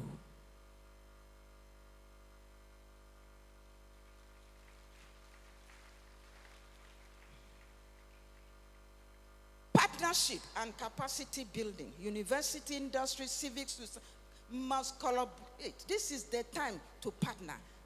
Are you getting it? Innovation happening across Ghana. Partnership is necessary if we want to have sustainable, resilient food system along the value chain. And I like this quote. Every time it comes from the Indians or something, I don't know, all our togetherness. He says, if you want to walk fast, do what? Please, can we read it together?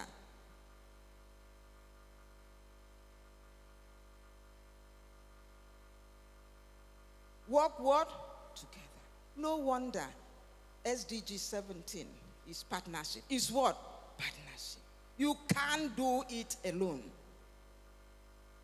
And so it was based on that the KNUST in Carbon Collaborative Effort is an effort across, I think, about 7 universities. So the project is designed with entrepreneurial what? Mindset shift. Towards what? Agri-food what? Systems. We can't continue to look at agri the way. So you can see so many. We have expanded. Training where? Where is that college? Where? Have you seen yourself? That is why we have come. That is why we have what? Come. We are also doing this at work. So we are hitting agri colleges. Because we can't be producing agri people who sit in office with tie. They must change their mind. They must do what? And see something. This is another one. So after the training, this prisoner officer says now he can go back and train the prisoners on aquaculture. On what? Aquaculture. Because they must see. Their eyes must be open to see. Where is this one?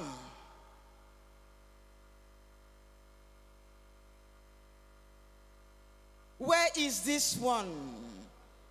Where is this one? Can you see? And then we are also working. That's why I talk about collaboration. This okra we use, we can extract pectin from it. Pectin from what? Rather than bringing pectin from outside to do our chocolate, things we need. So we have a whole project with cocoa processing. So the way forward is what? Partnership with US. You get it? This is partnership. And I'm not talking about theory. I'm talking about practical things. This is the chocolate. We used to, I always wonder why they should sell chocolate under the sun. The people are carrying it on the sun. No. So we had to work to develop a chocolate vending chest to be used in what? Tropical. And this was done by food physics engineers together. We must think systems, not what? Silos. And so that is the instrument that is there. We also, my PhD student worked on importance of mushrooms. The value chain.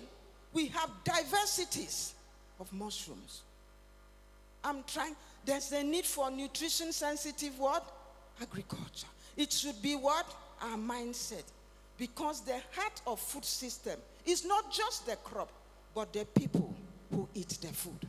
So what are we feeding citizens? And what are we teaching about food? We must also, if you see this is my class. At the end of the class, this is what I do. There's a traditional food class. Every student must prepare their traditional food. And we end the class celebrating and eating. Because the interest is what? Protect, promote traditional what? Diet. What do you lose when you abandon your traditional food for imported instant noodles? I want to hear from you. Can somebody tell me what you lose? Your what? Our values. You lose our values. So not only nutrients, you lose your what? Identity. Serious. Your cultural inheritance. How can you be looking for noodles when there is kokonte? How can you be when there's akple? How can you be? I don't understand. Rethink. Because you will not be yourself again. So in Ken USC, we have instituted what? Annual Food what? Festival. Where we showcase so that the next generation must see. I've been teaching traditional food for the last 10 years. And I see the next one don't even know what used to exist. And we are all sitting down, and even in our homes, they don't know. It is rice morning, rice evening, rice night. This is my PhD student taking this fruit. You know this leaf. I told her we will not do it and live there. That is why she has started the company. Gem Herbal what? Product. Called Gemness what? Food. She runs it by herself with the team. Are you getting it? Bread from turkey berries. Everything you need. This is thing we knew long ago. But we have to move it. Somebody has to rethink about it. So this is how she has packaged them, the tea. And you can easily buy it. So the question is, what do you see?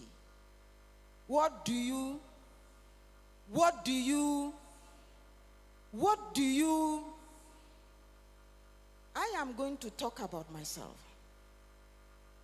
I see a food system as a window with what? Diversity, ideas, creativity, innovation must be the mindset. What do you see? And what must you do? reflect. With all this that has been shown to you, are you seeing something? We must do what? Reframe, reimagine food, agric, as science and technology-driven enterprises. We must do what? What? Reimagine. Food, agric, as what? Science-driven technology. Fueling what? Industrial. When they say Ghana wants to be industrialized, this is the key. This is where the key. Prof has talked about it. I'm looking from it, from plant when they do the seed. Seed must move. And everybody in the change. We must bridge the gaps between, we must connect academia, industry, civil society, government, so research becomes real world impact. Invest in what? Infrastructure.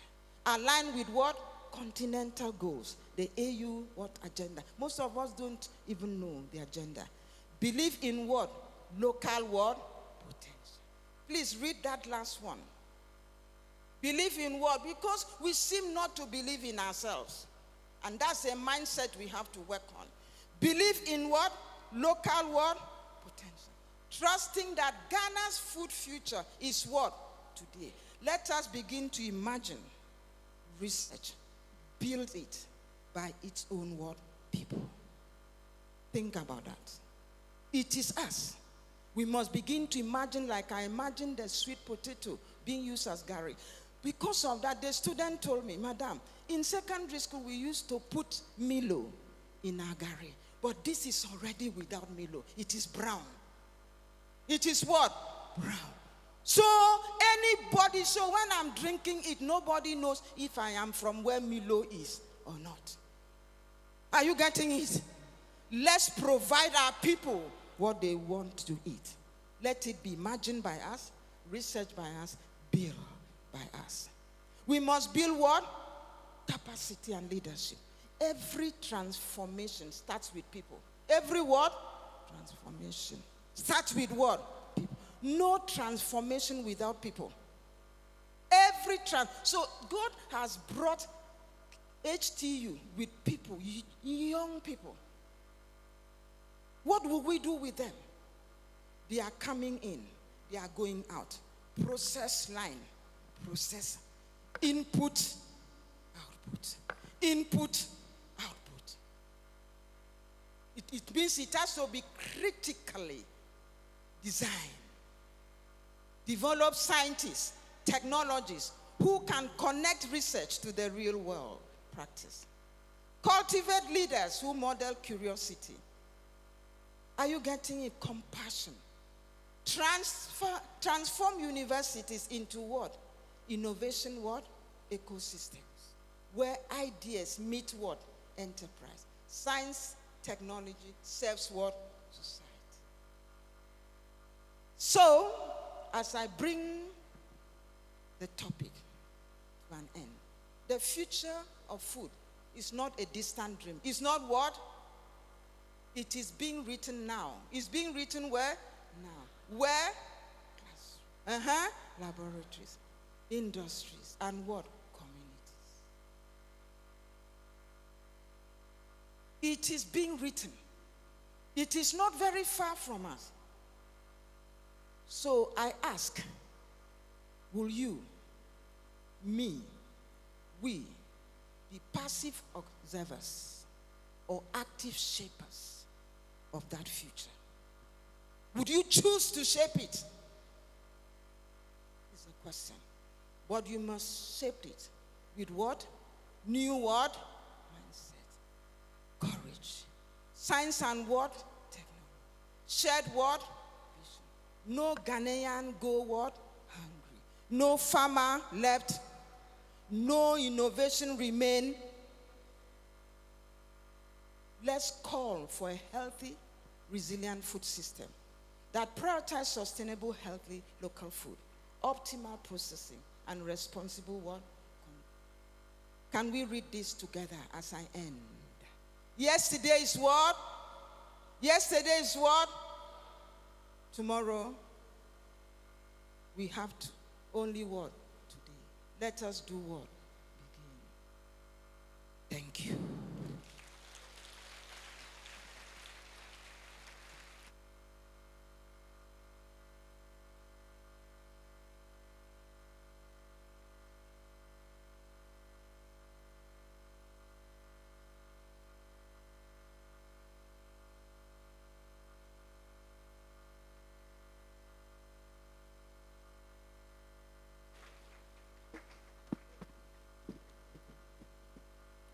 Shall we resume our seat?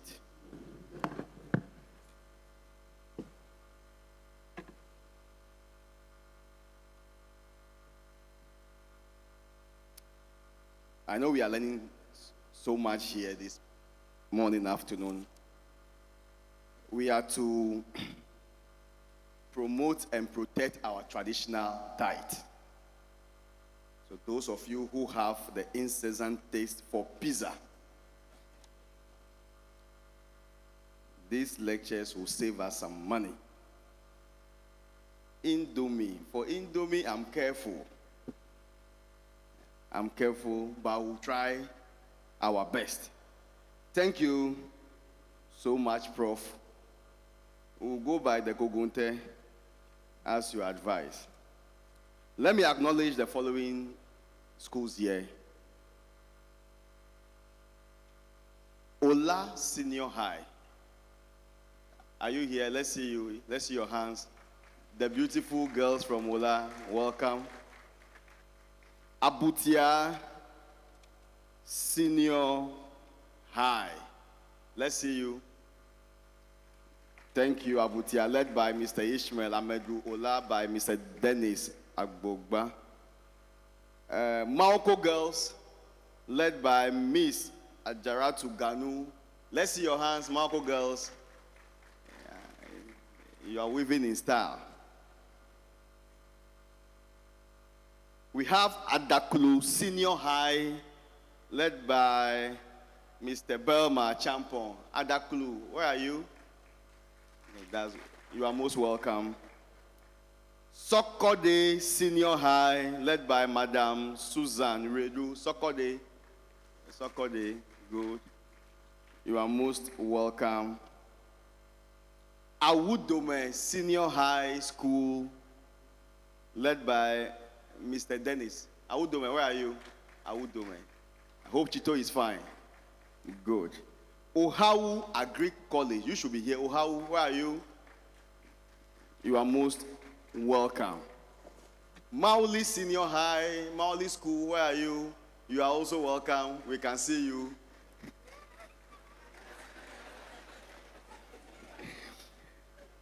Thank you so much. We proceed. Julie.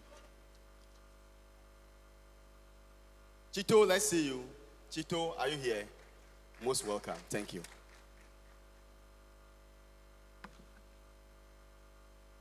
So Mauli has to be mentioned, right? Mauli School. All right. So we would be taking some remarks from some of our guests that we have here this morning. But before they want to acknowledge in our presence this morning, Mr. William Chamepe, who is the rep of Department of Agriculture, Regional Rep. Mr. William Chamepe, thanks for coming. We also have Dr. Salisu Ibrahim. Dr. Salisu Ibrahim is from the Sule Lamido University, all the way in Nigeria. You're welcome. Mr. Prince Kwame Ahlija, RMG Ghana. Prince Kwame Ahlija from RMG Ghana is also in our midst. We'll be taking our remarks from our guests before the address by the guests of honor, and we'll begin with Dr. Marindami Kumbati, who is the Executive Director, Ghana Secular Economy Center, GCEC. We'll take a remark from him.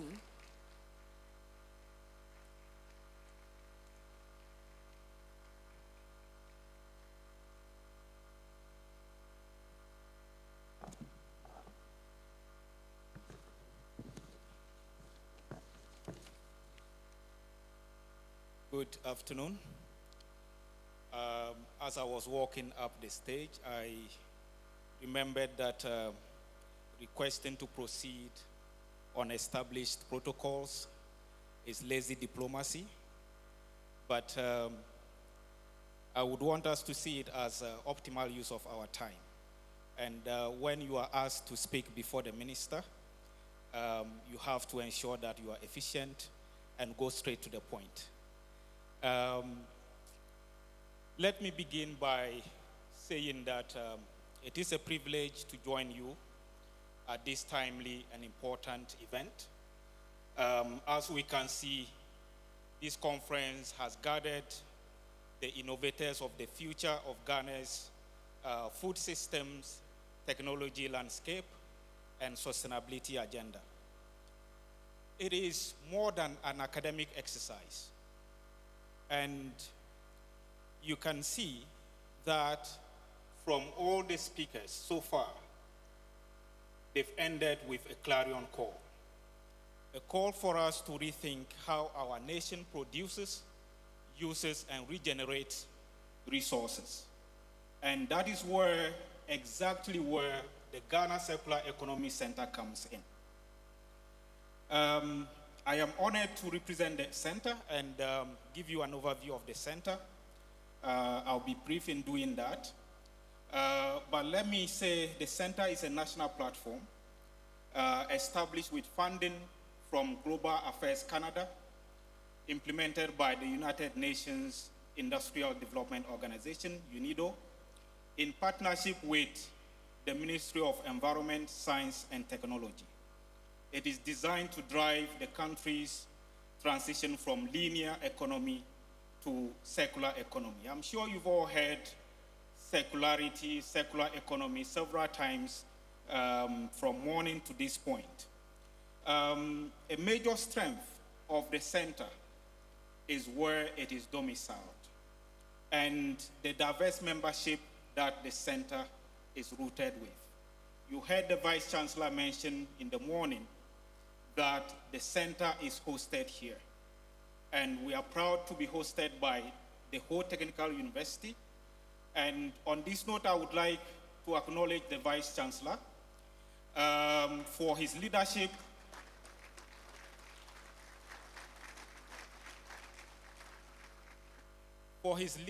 and continued support for the center. And beyond being hosted here, the center is built on a powerful consortium of some of Ghana's strongest academic and industry leaders. KNUST leads the agriculture and agro-processing value chain. The Oil Foundation leads the textiles value chain. And the plastics value chain is led by a University of Cape Coast consortium, which also includes Cape Coast Technical University and City Waste Recycling. Together, these partners make Ghana Circular Economy Center a national platform that bridges research, innovation, finance, and policy. We serve as a platform that brings all the relevant parties together to be able to work efficiently.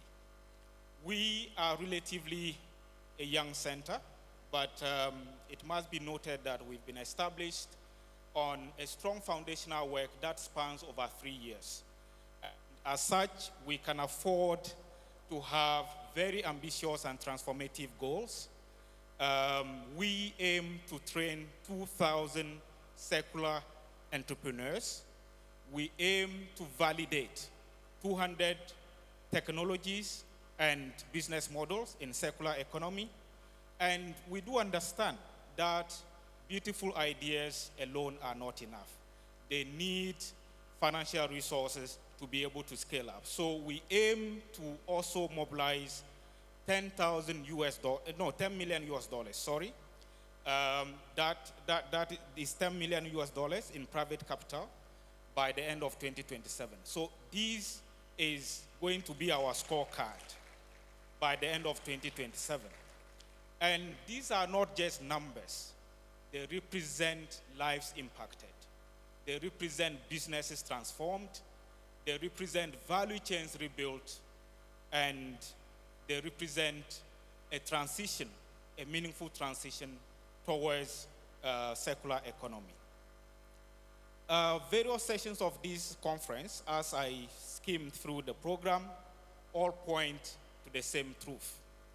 Circular economy is not a side conversation. It is central to the future of Ghana's food and agriculture systems. This conference therefore demonstrates to us the range of solutions emerging across our universities, our communities, and industries. The Ghana Circular Economy Center exists to connect these solutions, to help these solutions scale up, to help them get funding, and to help them get embedded in national systems. Let this conference mark the beginning of new partnerships, new pilots, and new national commitment. Let us design a future where prosperity and sustainability reinforce each other, a future where waste becomes value, a future where innovation becomes opportunity, and a future where Ghana leads Africa in the circular transition. As we move through the program, including our side event later today, I invite each and every one of you to collaborate with us. And before I take my seat, I warmly invite all of you to follow us on social media so you can stay updated and connected to the work that we are advancing together. Thank you so much. Thank you very much, Mr. Kombate, Dr. Kombate. All right, so we'll now invite the rep of the Minister of Environment, Science and Technology, Mr. Christopher Latte, to give us a 2-minute remark. 2-minute remark.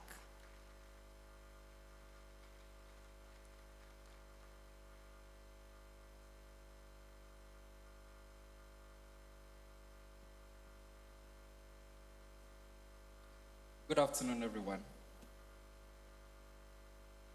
Honorable Minister for Food and Agriculture, Honorable Regional Minister, Prof. Vice Chancellor, all protocols duly acknowledged.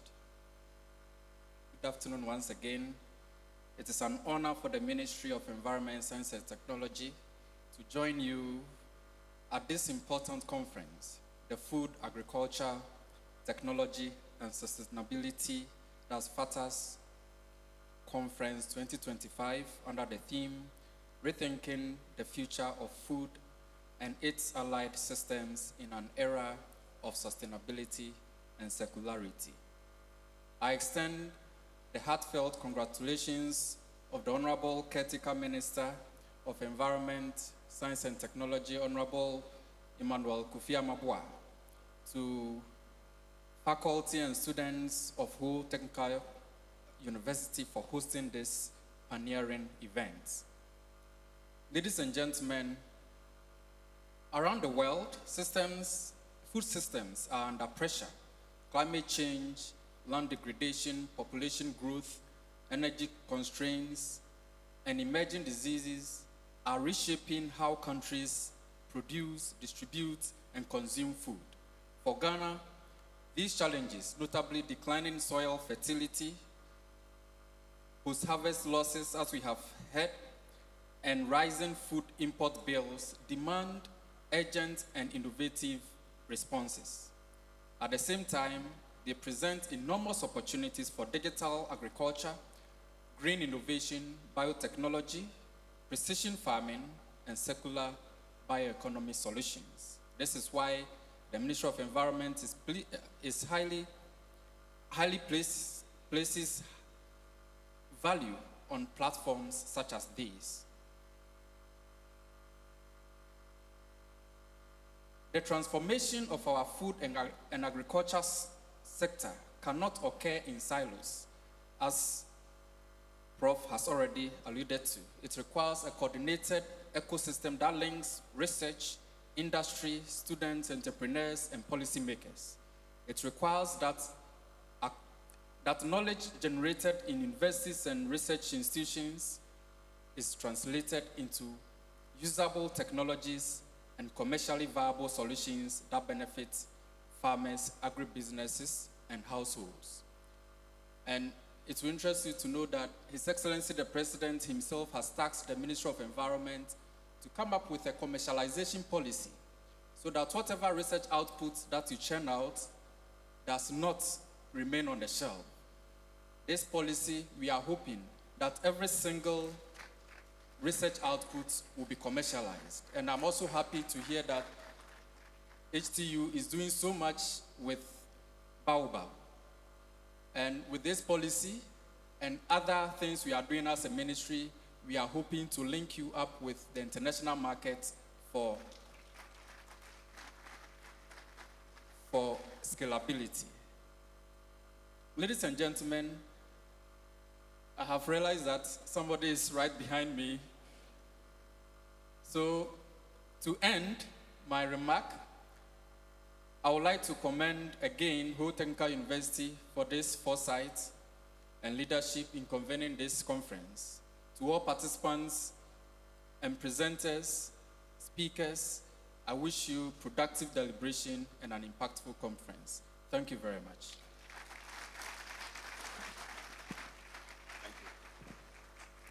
Let's do it better.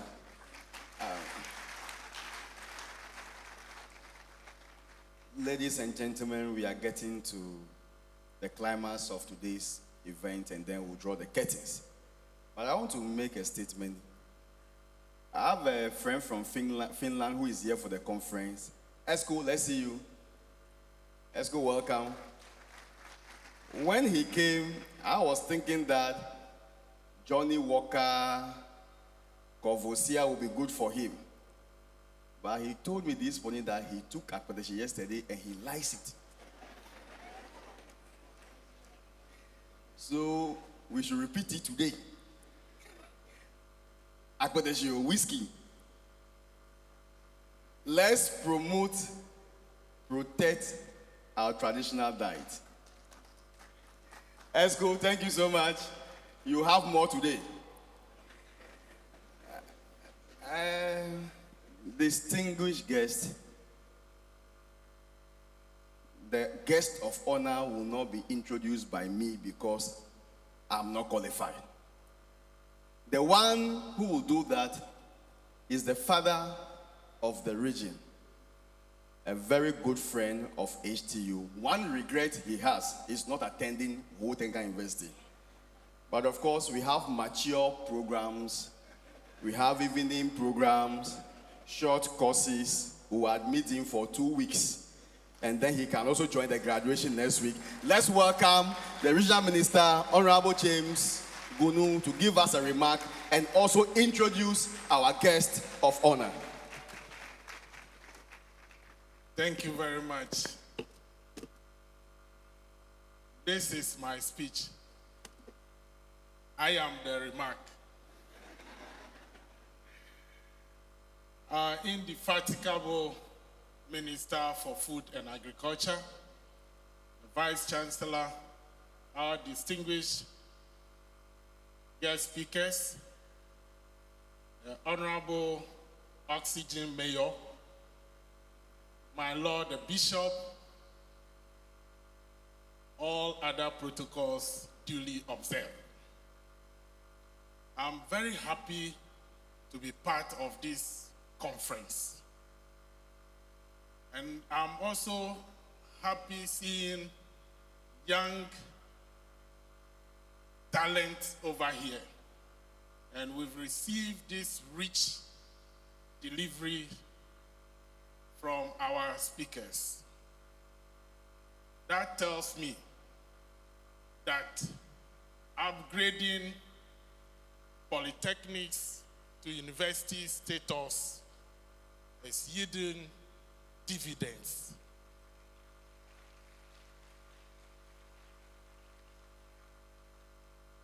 And I want to assure the Vice Chancellor and the whole Technical University community that the Volta Regional Coordinating Council is ready to collaborate with you for us to achieve greater success. I'm here to introduce a gentleman, very eloquent, who represent the good people of Estunafo South. Before I became district chief executive, he was a regional minister for the Bonahafo region and later moved to the Ashanti region and then back to the Bonahafo region. Today, he is resetting the agri sector for economic transformation.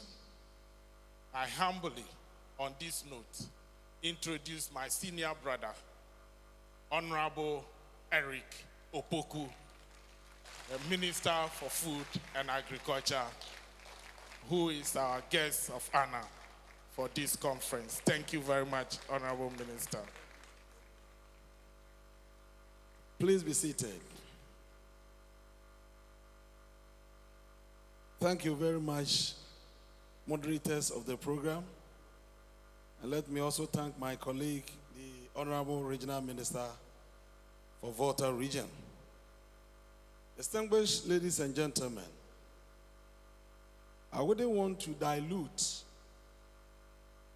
the elaborate salutation established by the Vice Chancellor. And therefore, I will crave your indulgence to stand on the established protocol to make my remarks. I am completely pumped up for the opportunity to be part of this all-important program. Actually, I would have missed a lot if I had elected not to be part of this program myself. I listened to the presentations with rapt attention, and while sitting there, I was cogitating and dissecting the issues one after the other. But I must say that all the issues that have been raised here perfectly align with the Feed Ghana initiative we have embarked upon. Distinguished ladies and gentlemen, we have a serious challenge on our hand. And the challenge portends a calamitous future for this nation if not addressed urgently. The challenge is about youth unemployment. We are told by the World Bank that every year Ghana produces over 5,000 young people who enter the job market in search of non-existent jobs.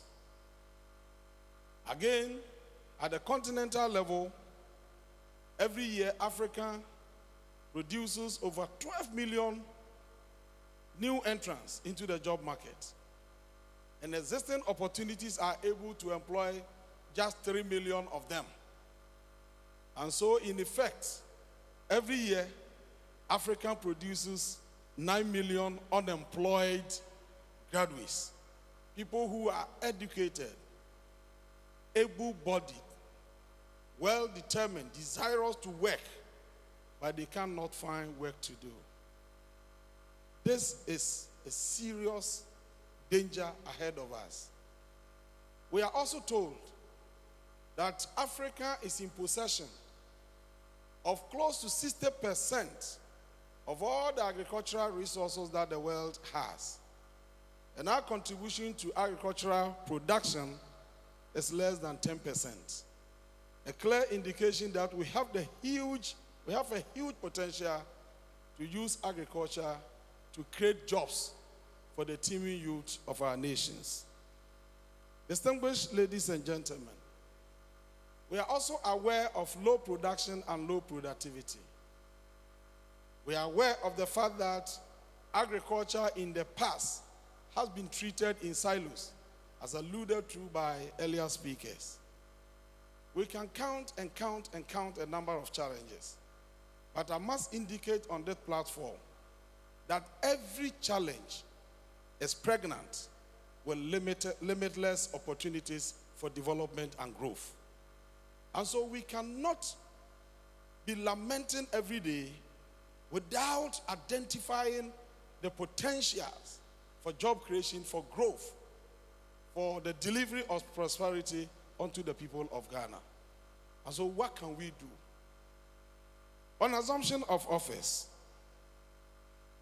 we realize that food prices have been fluctuating. Food inflation rose as high as 61% in January 2023. And in January, when we assumed office, food inflation was around 28.3%. In fact, Ghana had been listed by the World Bank among 10 countries in the world with the highest food inflation. It must be noted that it is established that there is a positive relationship between food prices and the number of people in the poverty zone. And so when food prices are going up, it means that you are increasing the number of your citizens in the poverty zone. So this is one of the challenges that we needed to solve immediately. How are we solving all the problems that we have spoken about today? The president, during the electioneering campaign, committed to an important program using agriculture to engender economic growth and prosperity to the people of Ghana. And that is what we call the AITA, Agriculture for Economic Transformation Agenda. And so today, if you have a president that is committed to using agriculture to deliver prosperity and growth to the people, then certainly agriculture is the highest on the priority list. Now, to operationalize this agenda, we have introduced the Feed Ghana program as our flagship initiative. And the Feed Ghana program is intentional. It is to ensure that Ghana is able to produce food sufficiently to feed her citizens. And then also, it is to ensure that Ghana's agriculture is repositioned to be able to ensure incessant supply of raw materials for agro-industrial operations. A clear indication that we have not limited agriculture to production, and that we are now focused on the entire value chain. We believe that if we are able to establish that strong relationship between agriculture and industry, we will create jobs, reduce the food import bill, and then Ghana's agriculture will become competitive globally. And so that symbiotic relationship that can lead to mutualism, is what we intend to establish under the Feed Ghana program. Now, it must be stated loud and clear here that agriculture and science are inseparable. Agriculture is science, and the entire development of agriculture is anchored on science. And that is one of the reasons why, in the wisdom of His Excellency, and for the first time in the history of our country, we have established the research fund to make resources available for our technical people to research into areas where we can take advantage to bring down food prices, take advantage to deliver our people from the shackles and tentacles of abject poverty. Distinguished ladies and gentlemen, within the past 10 months that we have been in office, these are some of the critical interventions that we are putting in place to address the very challenges that we are highlighting here on this platform. One, it is established scientifically that if we are unable to manage your soil effectively, there is no way you can maximize output. And so soil management is indispensable towards the maximization of output. How then do you maximize or manage your soil effectively? And these are the measures we are putting in place. We are strengthening institutions and capacities for us to be able to test our soils across the country. As we speak, we are rehabilitating the soil laboratory in Kumasi, and with the support of Food and Agriculture Organization, FAO, we have procured modern equipment for soil testing. We are also in touch with CSIR. They did some soil testing some time ago. The capacity is there, and we are working to upgrade the results that they have so that we can have a map on crop suitability across the country. Last week, I was in KNUST. Madam Professor, I had opportunity to visit the agricultural department, and they took me through the sector. I was introduced to the farm sense equipment, a modern equipment developed here in Ghana, mobile equipment for soil testing. And I gave them my word that this year, government of Ghana will buy those equipment, make them available in all the districts to enable us fast-track our soil testing process. This is how our research institutions can work hand in hand with government of Ghana to deliver on the mandate bestowed on us. Let me state here emphatically, it is never the case that the responsibility to develop the nation is on president and his appointees alone. That is never the case, and that can never be the case.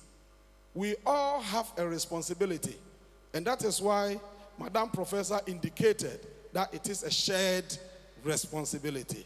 Shared in the sense that we at the top there will provide the vision. We will craft the strategies. But we need to rally the people behind those strategies to sacrifice, to make it happen at all costs. Without the support of the people, regardless of the nature of strategies that you craft, you cannot be successful. And so it is most appropriate, and I appreciate the call for us to work together. But let me also indicate that even though we are lamenting over lack of investment into research, I commissioned a team at the Ministry of Food and Agriculture to look at investment into research over the past 10 years from donor partners all over the world. And the figures we are receiving are shocking. The investment is very, very huge, except that the chunk of the resources go into payment of allowances, workshops, and then item 13 and the rest of them. Because when you look at the quantum of monies, dollars, millions of dollars that have gone into investment, research, and other things, and the impact you are seeing, you realize that, look, there's the need for us to do the research properly. And the research should not be limited to policy alignment and then policy, formulation. It must be extended to implementation and most especially utilization of the resources that we have. Because in the face of scarcity, if you can ensure the judicious use of the limited resources that you have, certainly you can make a huge impact. And so we are testing the soil now. Let me also indicate that AGRA has been very supportive to us. Now we have procured a modern equipment for us to test our fertilizers. Hitherto, the PPRSD department under us, they had to outsource the testing to private sector individuals. And the likelihood of the quality of work being compromised was there. Now, with the kind of equipment we have, we should be able to do quality work. AGRA again has supported us with funds for us to procure seed testing equipment. We understand perfectly that food security is anchored on seed independence. If you continue to import seed, there's no way you can achieve food security. So we are building local capacity. We are working with our donors to ensure that Ghana becomes seed independent, so that on our own, together with our researchers, we can provide the seed here for our farmers. We are even doing it for tomato. The ministry, in partnership with CSIR, have come out with a special seed for tomato. And it's now being produced in Wenchi. The ministry buys it and distributes to our farmers. And on the issue of sustainability, I'm happy our brother is here. The president of the Vegetable Association of Ghana, Dr. Kamasa, is here with us. What we are doing now is that we are putting the tomato farmers into clusters. We secure the land for them, and then we are providing solar-powered boreholes to give them water throughout the year. And then we are also deploying our extension officers to work with them. On the field, they are there with the buyers, so that as soon as they produce, the buyers will buy from them. Before we arrive at this decision, we had engaged the buyers to understand why they prefer importing tomato from Burkina Faso, because we want to know their taste so that we can produce exactly what they want here. And so now, tomato farmers who take the seed from here, from us, as soon as they harvest, our buyers are ready there to buy for them. This is to ensure sustainability. And I'm happy this platform is dedicated to sustainability and security. These are very key, important aspects of agriculture, without which agriculture can never be successful. Then on the issue of irrigation, yes, I agree that Ghana has been dependent on rain-fed agriculture for a long time. And rain-fed agriculture does not guarantee food security. Now we are transitioning Ghana's agriculture from rain-fed agriculture to irrigation agriculture.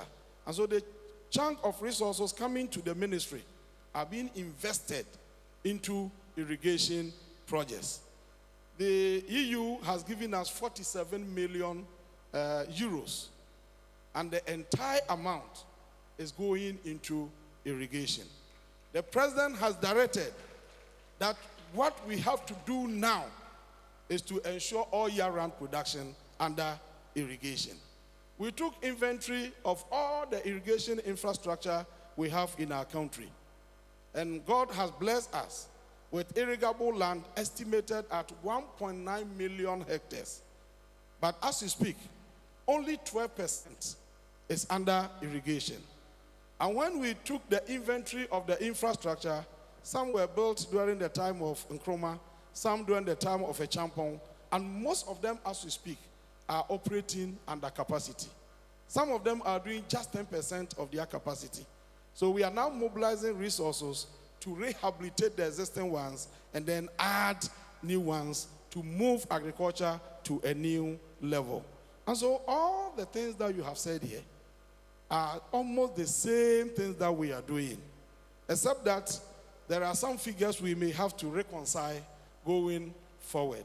Distinguished ladies and gentlemen, I want to indicate that we are ever ready to work with you.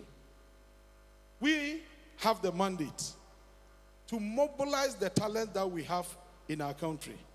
All the resources available here, material and human, to make an impact.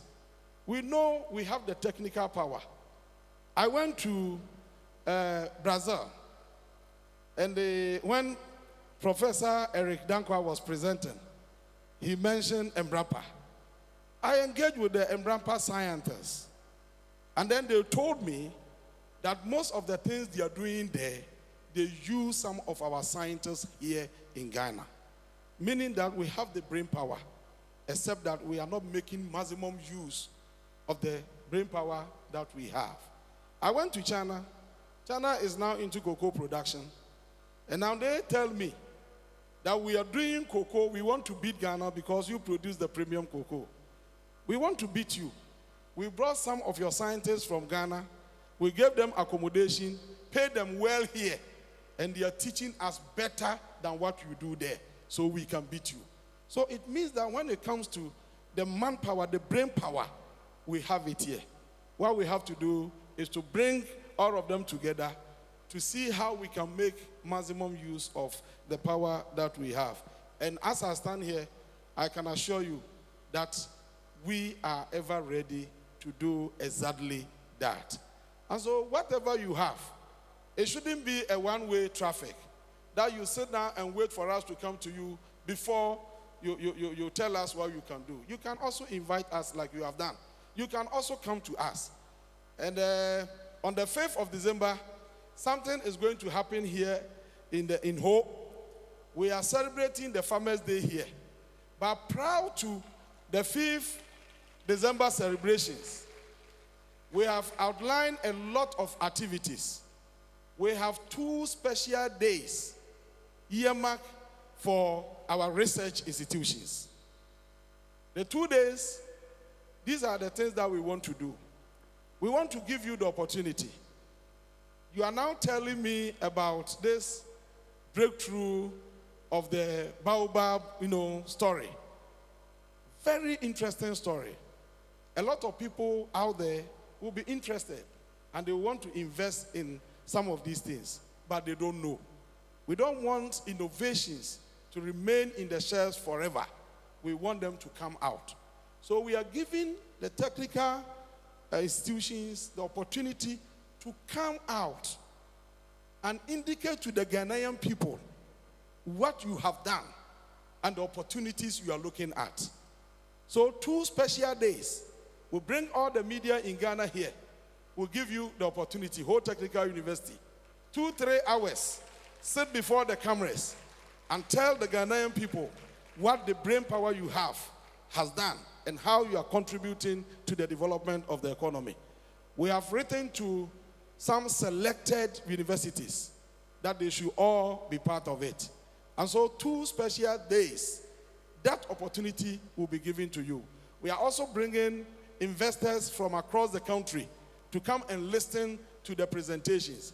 We want to see if we can have some kind of synergies between research and the investment people, so that at the end of the day, they can invest in the commercialization of some of the things that you have done and make it more useful to the Ghanaian people. I hope the VC will take note and then take advantage of this to outdoor some of the things that you have done. Distinguished ladies and gentlemen, I must say that there is one particular issue that has been raised here which I will want to talk about. The moderator indicated that when the minister appears to address us, he should answer a question on how much they are committing to research. I'm aware the research fund has been established. I'm aware it comes under the Ministry of Education, and it will be inappropriate for me to put out figures whilst I've not cross-checked with my colleague, the minister. But the good news is that it has been established. And looking at the fiscal challenge that we have, we may not have the monies in quantums that we want, but at least it's an indication of our desire to make available resources for those things. Another moderator, my sister, also mentioned the 1,000-kilometer road that we are doing under agriculture. It is very important for us to note that the Ghana Statistical Service, in their latest report, indicated that the food inflation, which was over 28.3% when we assumed office, has now reduced to 9.5%. Inflation, which was over 23%, is now 8%. But we are saying that that is not enough. We can still do better. We want to bring it down further. So we asked the Ghana Statistical Service to indicate to us, why is it that our food inflation is still high? And they reported to us that it is not because of the production. It is just because of food transportation. So we should work on how we can fix roads linking production centers to the urban centers. And that's the reason why in this budget, over 800 million Ghana cedis has been allocated for us to fix farming roads. So what we are doing is that we have a lot of farming roads, but we are going to be very, very strategic. We'll select some of the roads. We are not going to do reshaping and leave it there. We are taking the road to bituminous surfacing level. We'll have to tar all the roads. And then next year, another 1,000 will be on board. The following year, another 1,000 will be on board. It is the wish of Mr. President that by the end of 2028, all the farming roads should have been fixed and allow for easy access of food to the consuming centers. And so if you are not served today, don't worry, you'll be served next year or the following year. Distinguished ladies and gentlemen, I will end my remarks by a simple statement. I've seen young people here, students. Some time ago, I don't know whether it is the same today, and we are cautioning against that. When a student is found to be in breach of school rules or regulations, we assign the student a portion of the school land to weed as a form of punishment. So growing up, people come out from our schools with the mindset that weeding is a form of punishment. And so when they see farmers, say, oh, look at them. They have been punished. They don't know that farming is a major source of livelihood for many people in our country. We want to erase this erroneous mentality and get the upcoming generation to appreciate that agriculture is the surest way of becoming rich within the shortest possible time. Because the multiplying effect of investment in agriculture is the highest globally. It is even established by the International Fund for Agricultural Development, IFA, that every $1 invested in sustainable agriculture yields $23 in return. And every $1 invested in food nutrition yields $16 in return. And they concluded by saying that every $1 invested in research increases income or yields $10 in return to the small farm holder. All the big guys you see around, I am the Minister for Food and Agriculture, a farmer myself. Members of Parliament, about 70% of them are into farming. Former ministers and ministers, all of them, they are farmers. The President of the Republic of Ghana, John Dramani Mahama, is a farmer. In fact, I can say with authority, when it comes to onion production in Ghana, John Dramani Mahama is the biggest onion producer here in Ghana. But when you see them in ties, they think that they are earning their incomes all from the politics that you are doing. That is why everybody wants to become an MP. And that's the reason why everybody wants to become a politician. Otumfuo Setutu is a big-time farmer. I went to Nkranza to look at his mango farm. I also went to look at his pineapple farm, and I said, wow. So all these big guys you see around are farmers. Yet our people are shining farming. Young and upcoming citizens of our country, let's take advantage of the rich soil that we have. Let's take advantage of the huge agricultural potential that we have and develop our agriculture. When you look at the average farmer age of Ghana, it is 45 years. Average age of our farmers, 45. What it means is that the youth are not participating in agriculture. If I want to look at the demographics, 5% of the agricultural population is the youth, just 5%. Just because they drift from the rural communities to the urban centers, where agricultural activities are minimal, and now they don't want to be seen as farmers. They don't want to be part of any of the processes. But it doesn't end there. Apart from production, we need to store. We need to process. We need to package. We need to sell. Along the chain, opportunities exist everywhere. So every one of us must think agriculture. Agriculture is the way. Without agriculture, there's no way we can be successful. I read about an Indian philanthropist who had stated that when agriculture goes wrong, nothing else can go right. It means that even in policy making, if your agriculture fails, nobody can be successful. That is why, as part of the Feed Ghana program, we are campaigning that every secondary school in Ghana must have a school farm. Every secondary school must have a school farm. Because sometimes when you look at the food that is served to our school children, you get worried. They put some of them on social media, Facebook, and then you don't want to even say that you are part of, the people who serve the food to our children. Meanwhile, we have the fertile land around us. If the school can have their own school farm, produce some of the vegetables to support their own feeding, it will inure to the benefit of all of us.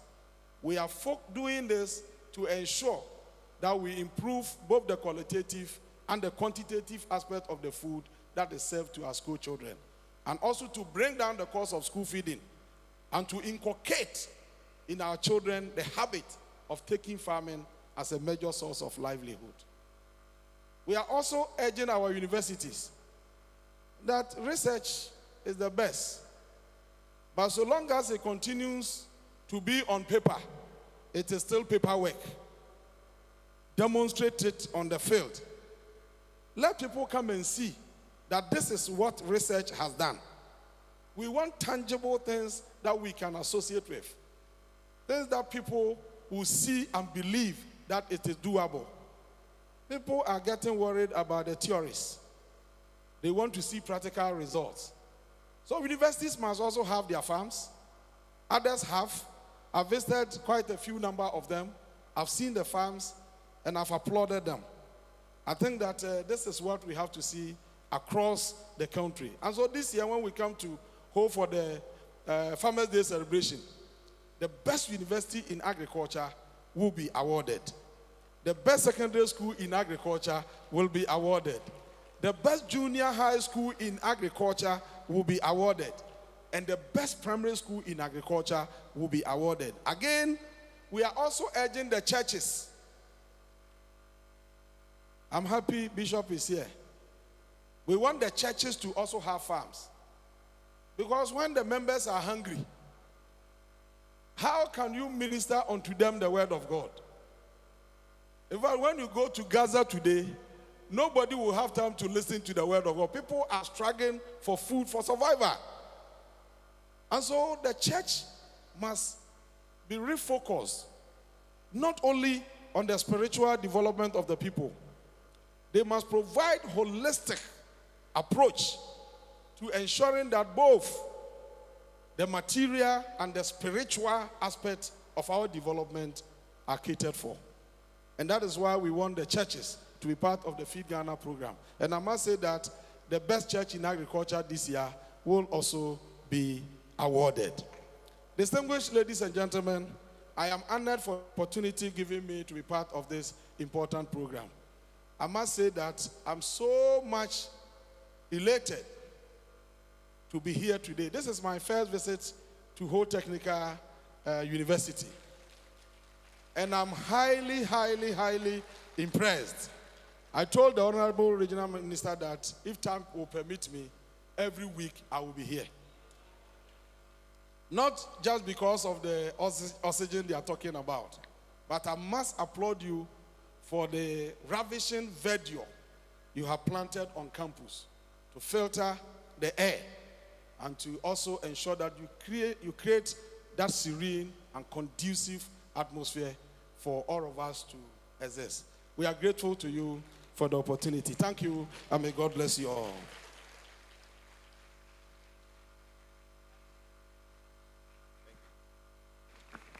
Let's do it better. Let's do it better.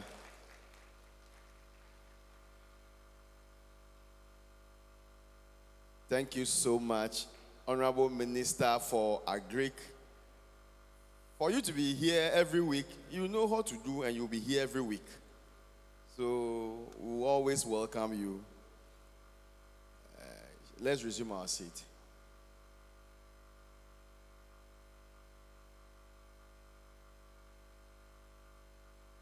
We have something to give to the Honorable Minister, and our Vice Chancellor will do the presentation.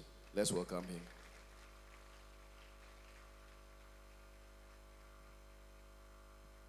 Thank you very much. Let's applaud the Honorable Regional Minister. Yes, the best school in Agric, the best university in Agric is Ho Technical University. I was showing you that the cows you see on the brochure are our own cows.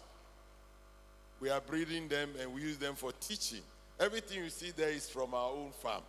Our 20-acre mango farm is fruiting. So let the people come. And then our vegetable farm is there. And here we are training people how to use solar technology in Agric. It's right here. We have won already, I declare. But on a more serious note, I don't want people to think that regional minister has advised me to say that so that we say it's Ho Technical University. But as the Vice Chancellor, we are so privileged by your coming, especially being the very first time that you are with us here. All the issues you raised and all the issues that the panelists raised and are on point, and I think that we as a university will take a cue. The issue of punishment, weeding as punishment, I will be your promoter of that. You see, I went to Bishop Eman. At our time, farming was on the timetable from Form 1 to Form 4. And then the only people exempted were Form 5s and the upper 6 formers. So when other schools were struggling for food, we had good food. I don't know what is happening at Bishop Eman today, but I think that this policy that every school should have a farm, we should all support it. I'm challenged to extend our farm to 80 hectares, but we need your support to be able to do that.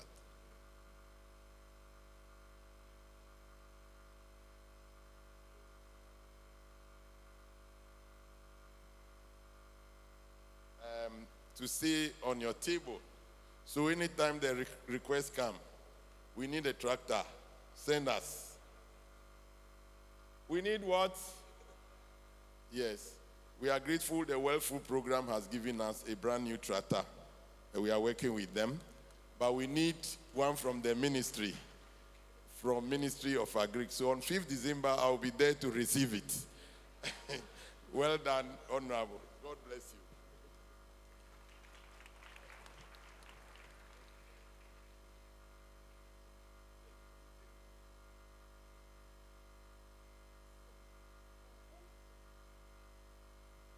So let's take the pictures.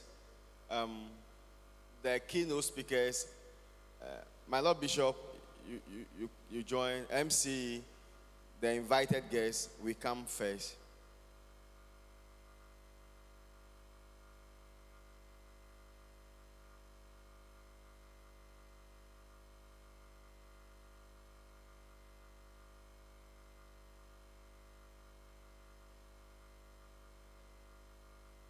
Please, can we off the screen before taking the pictures?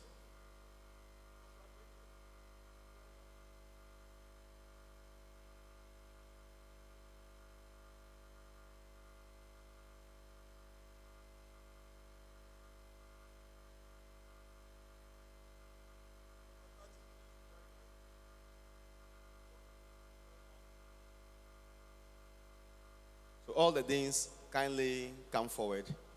All the deans kindly come forward.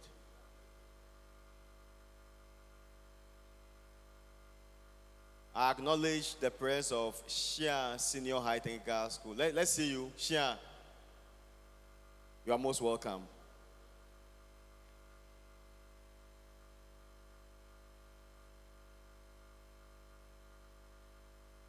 We have a program tomorrow at 9 a.m. at the Stasi. The book launch. 2 trees, 1 green future, Baobab and Marula. Let's all be there tomorrow at 9 a.m. at Stasi. The book will be launched. Let's all endeavor to be there. We prepare for our panel discussion.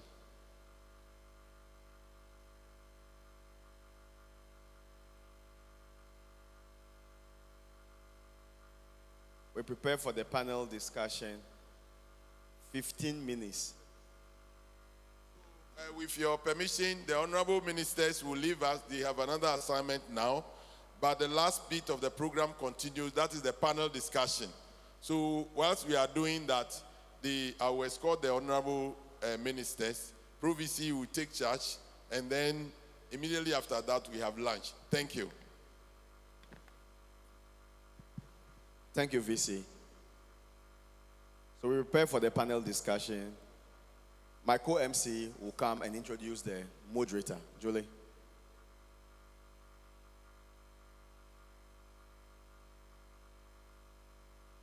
So our panel discussion, which is the second part of today's session, will be moderated by the Dean of International Programs, Ho Technical University, Professor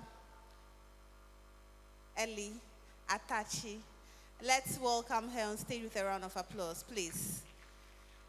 The students, let's remain seated.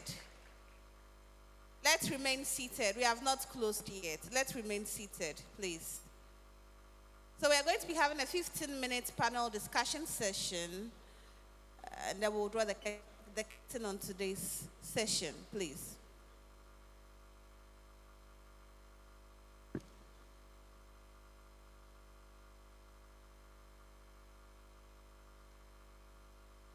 Thank you very much. Please, for our panel discussion, may I ask the following dignitaries to join me on stage? Prof. Mrs. Ibok Nsa Odro. Please, can we welcome her with a round of applause?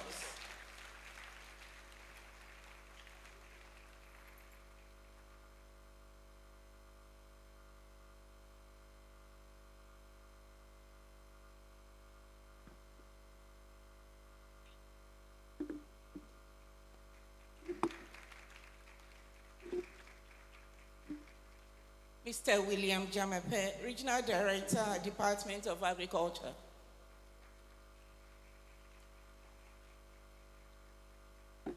Dr. Felix Kamasa, President of the Vegetables Producers and Exporters Association of Ghana.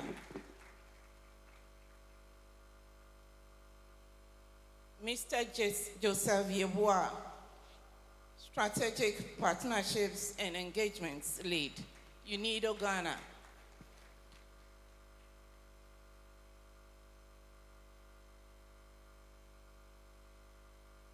Mr. Silas Dogbafu, Managing Director, Praise City Eco Park and Resort. He's not here, okay. Dr. Grace Doku, Senior Lecturer, Department of Agricultural Sciences and Technology, Technical University.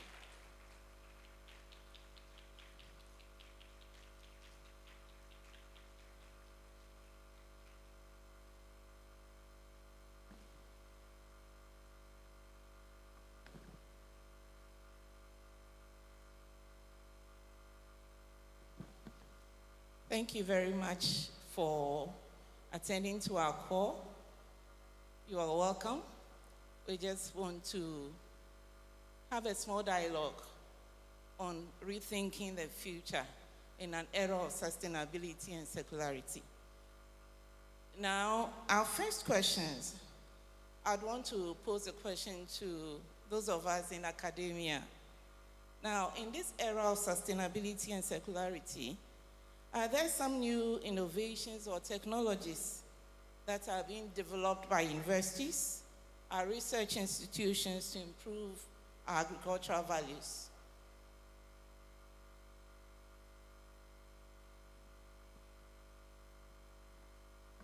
Hello. Hi. Good afternoon, everybody.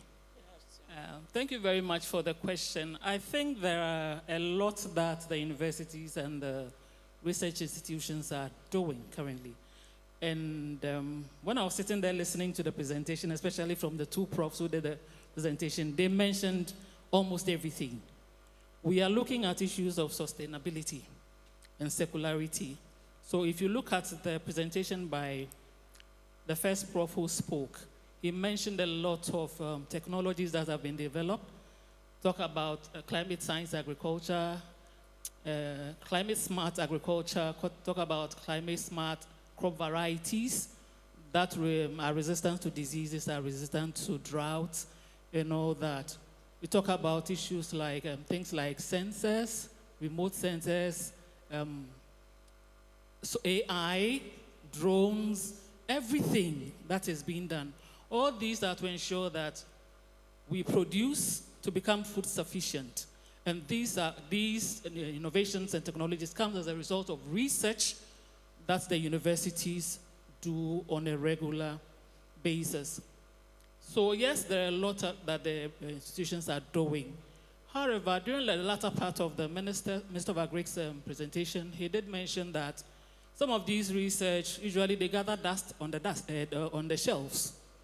So like I said earlier, a lot has been done. What is important for us to do now is to disseminate those findings so that the farmers who are the implementers of these things can take them up and implement so that we can have a very resilient food system that is sustainable and also circular, like we have been preaching. So a lot is being done. Thank you.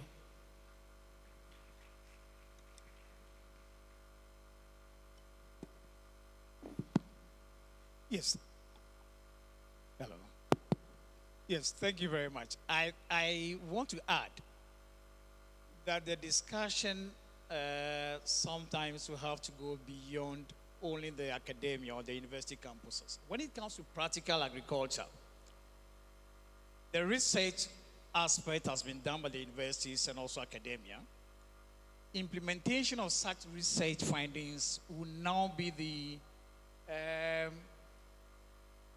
work of those of us who belong to the public space. Let me also add that when it comes to research implementation or findings from research, the issue of cost becomes very, very important. Now, if you look at what we have, there are some of the innovations that may look very old, but then they are still very relevant to our farmers when it comes to cost. A typical example, composting. It's an issue that has been, a topic that has been overflogged, so to speak. But our farmers still cherish that because it involves very little cost in terms of input. And that is part of circularity when it comes to reuse or reducing times of cost. Thank you very much. Before you drop the mic for now, as a public person and the public sector, do we have policies, okay, regulating some of these sustainability and circularity issues to make agri-tech adoption inclusive and affordable? There are several policies that have been turned out over the years. And if we want to look at the specific ones that relate to, for instance, sustainability and circularity, the very recent one that we have on our hands is the West Africa Food Systems Resilience Project. That program has components that look at issues of ingredients in terms of sustainability and also ingredients in terms of circularity. It's a whole package, and it's a history that recounts a lot that has gone into policy in terms of those very areas. If I want to recount every single one of them, I think we'll get to that point where I need to elaborate more on that. But there are policy documents that helps us to operate in the space. Yes. Prof, do you have any add-ons? Well, not much, but for me, we have everything we need. I always tell people that if I was given an assignment for the nation, it would be mindset change. We must preach it. We have all it takes, but to move needs what? If we always think money must come from out before we do things, we will continue to be where we are. We have enough to use. That is all. So my technology is a technology to change the mind. Thank you. Thank you. I from the private sector, so I'll look at it in twofold. Because I'm a farmer myself. I've been farming for 16 good years now. We realize that the universities are doing great, but the distance themselves from the private sector institution. I know you have a lot of research work on the table, but you have to work with the private sector. Because when you travel, you go to some of the field, most of the university students, their internship, they're on the field, and they work with the private sector. As a business person, if you are working in the university, during their research work, when they finish, then the private sector will take it up.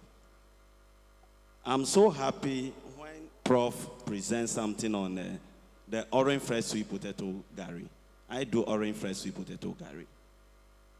You'll be surprised how demand on that product. Even the sweet potato itself, now the middle people are looking for it. Ghana, we are good in production. But how we package? It's a value chain approach. That's why we need the research people, the post-harvest management, adding value. All those simply a major role. And then the smart agriculture way of doing it. So research is good, like what Mr. William mentioned. Sometimes we finish the research, from there, then we just keep it in our shelves. We have to try to commercialize it. We have people in the industry.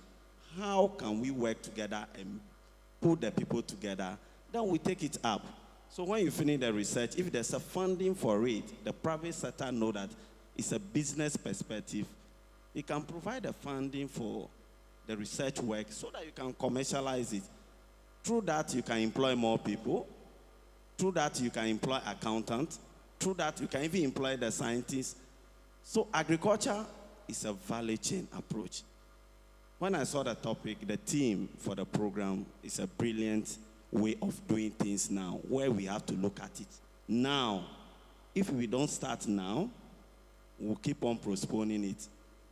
And Agric Minister mentioned number of people who graduate from school. When they finish, after their graduation, where are they going? But if you have industry approach, immediately they finish, they acquire the skill, though beyond the field and work with those enterprises. Thank you.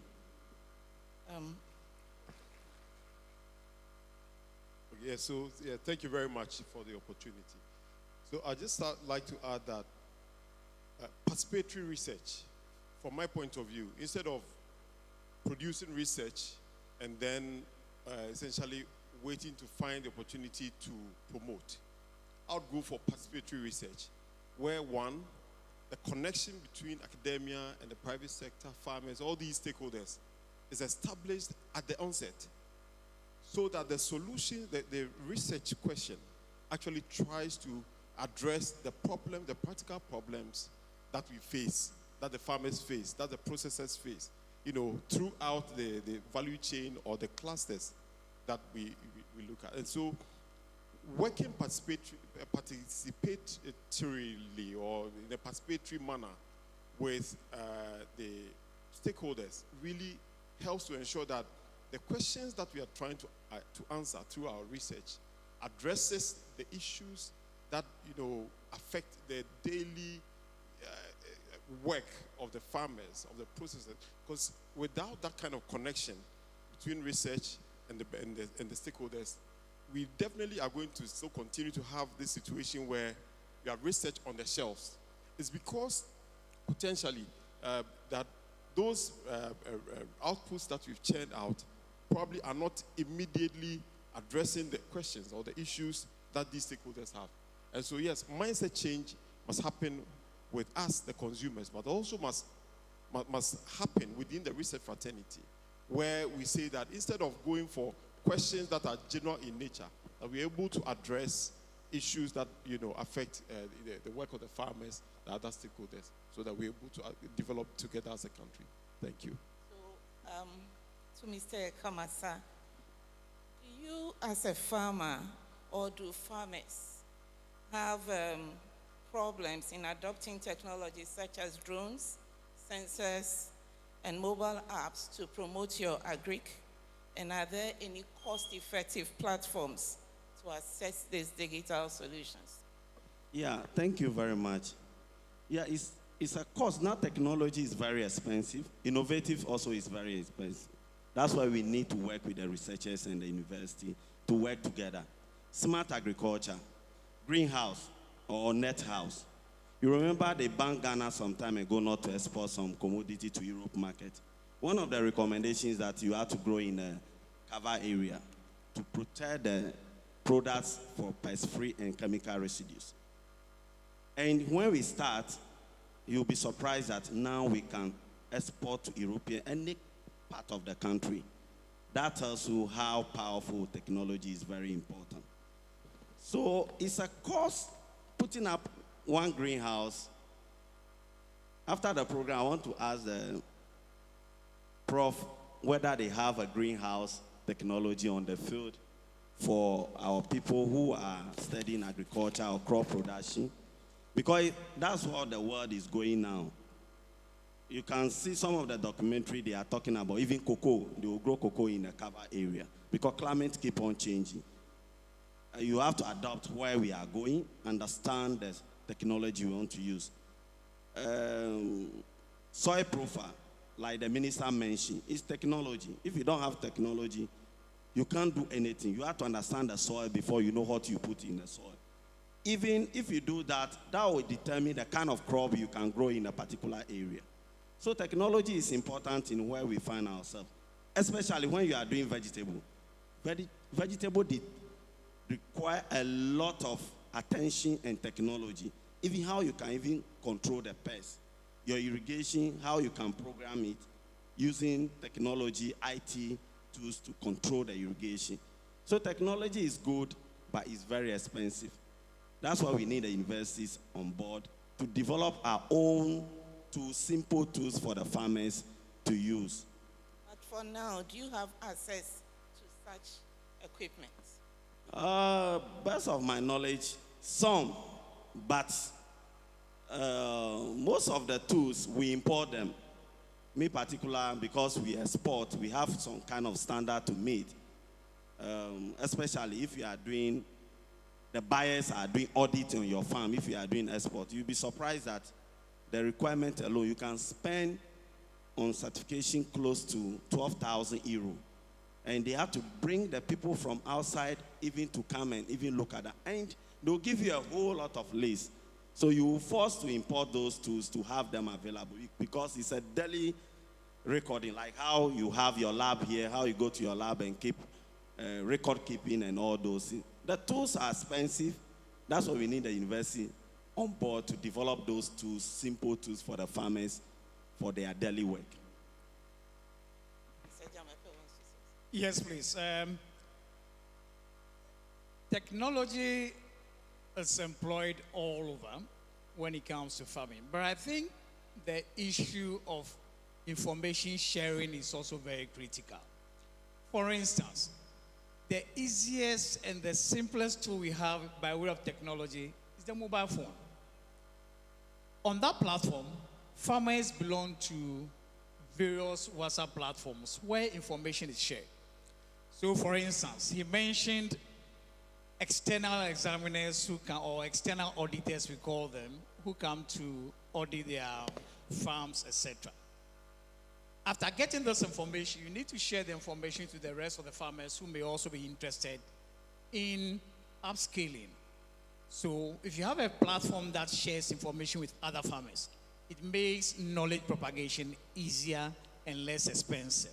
So what we have done as a ministry or as a department is to create several WhatsApp platforms for farmers. In fact, we have WhatsApp platforms for virtually every single district in the region, where farmers go on the platform, access information, and vice versa. They also put information on the platform, and we also respond to such pieces of information that they need from the ministry by way of electronic extension.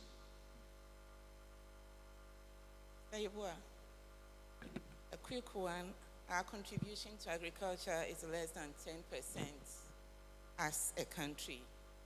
And we know that most of the harvested crops are lost after harvesting. How do we address the issue of circularity to help groom our farmers and grow our productivity? Yeah, thank you very much. So, so to take it from the foundational, principles, I mean, one of the, because this is an academic institution, one of the philosophical foundations of circular economy is that waste is actually a design failure.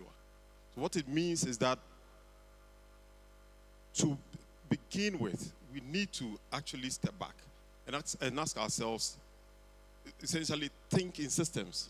And so once we begin to think in systems, we'd ask ourselves, for each input, if there are any losses, those losses must be addressed. It's either due to system inefficiency or that we've not been able to identify the potential of any other flows out, anything that flows as byproducts from those systems.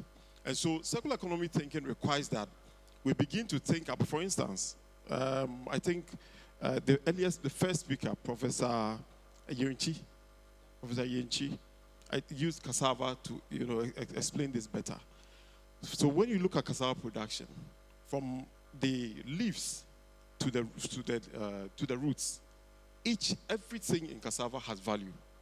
But then generally, cassava farmers will just harvest the roots and leave all the rest. And even when you go to the processing centers, you find that there's wastewater, supposedly wastewater running all over the place, which creates health issues. There are flies all over the place because of that.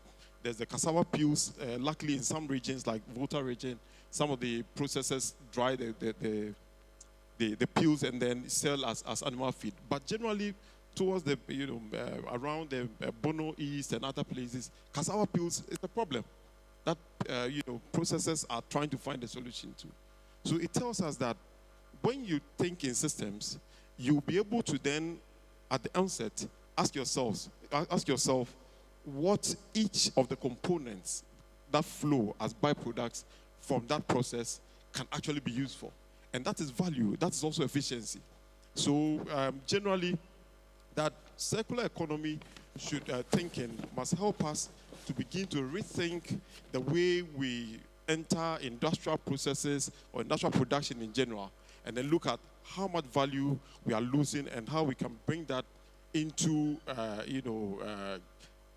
into the production system as products, as resources, as potential that can actually become beneficial, so that we're able to improve on our revenue generation, because there's a lot of revenue that is lost as a result of either loss of the exudate that that is pressed out of the cassava, which some processors have used to produce cassava flour. Cassava flour can go into pastries, for instance. The peels actually contain a lot of carbohydrates, and so if you go to a company like Caltech, they only take off the very dry part, and then every other part of the peel is actually part of the process of the ethanol production. So we need to get more knowledge, of course, but then need to think in systems so that we're able to avoid the waste that is generated, and then look at where we can network. That's also very important, because sometimes maybe your system is not designed to use the byproduct. But then if we think in terms of industrial symbiosis, where we look at what other industries can utilize those supposed byproducts from our system, from our operations, then we can actually pass on value to other industries or other processes. Thank you.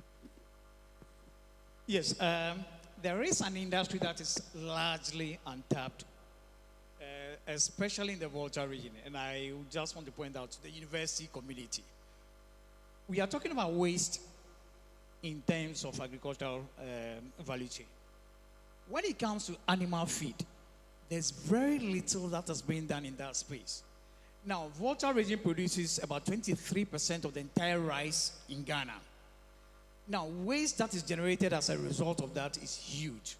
But if you go to most of the mills we have across the region, there's a stockpile of rice husk lying there. Nothing has been done with that.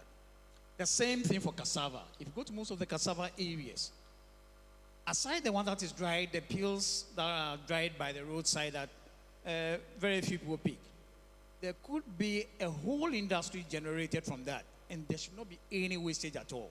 So I actually throw this challenge to all of us, that what we do with the chunk of waste that is generated in terms of agriculture in establishing an animal feed industry.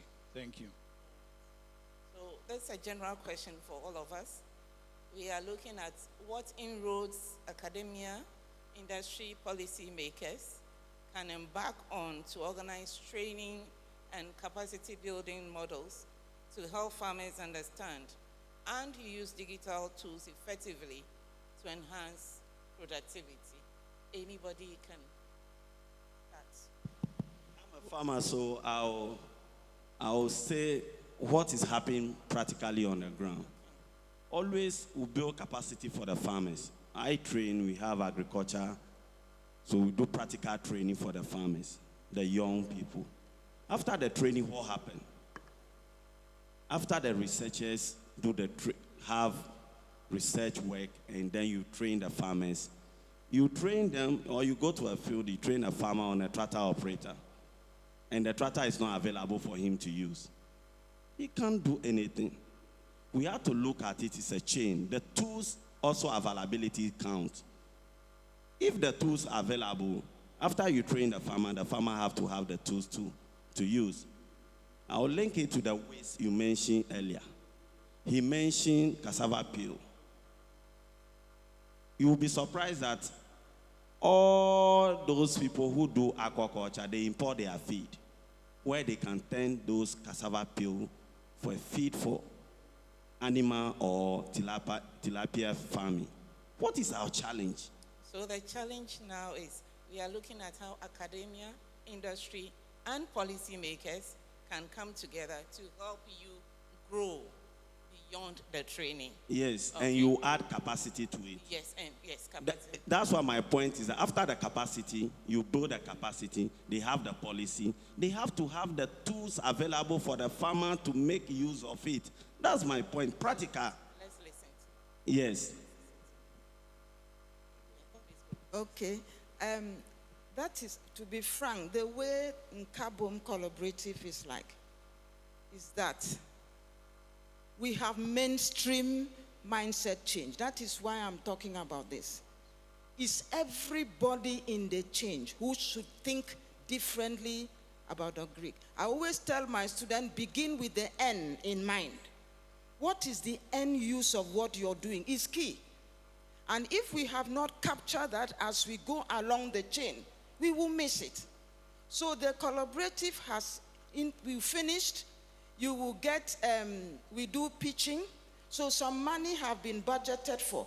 There's mentoring with the industry. So the person doing the youth will be mentored by the industry. After that, they are given some money, equipment, so on. So these are things that is done intentionally. And it starts with your mind, seeing that there is business, whether in waste, whether in this, everything along the chain, there are opportunities. So every time we start the lecture, we start with what? What do you think?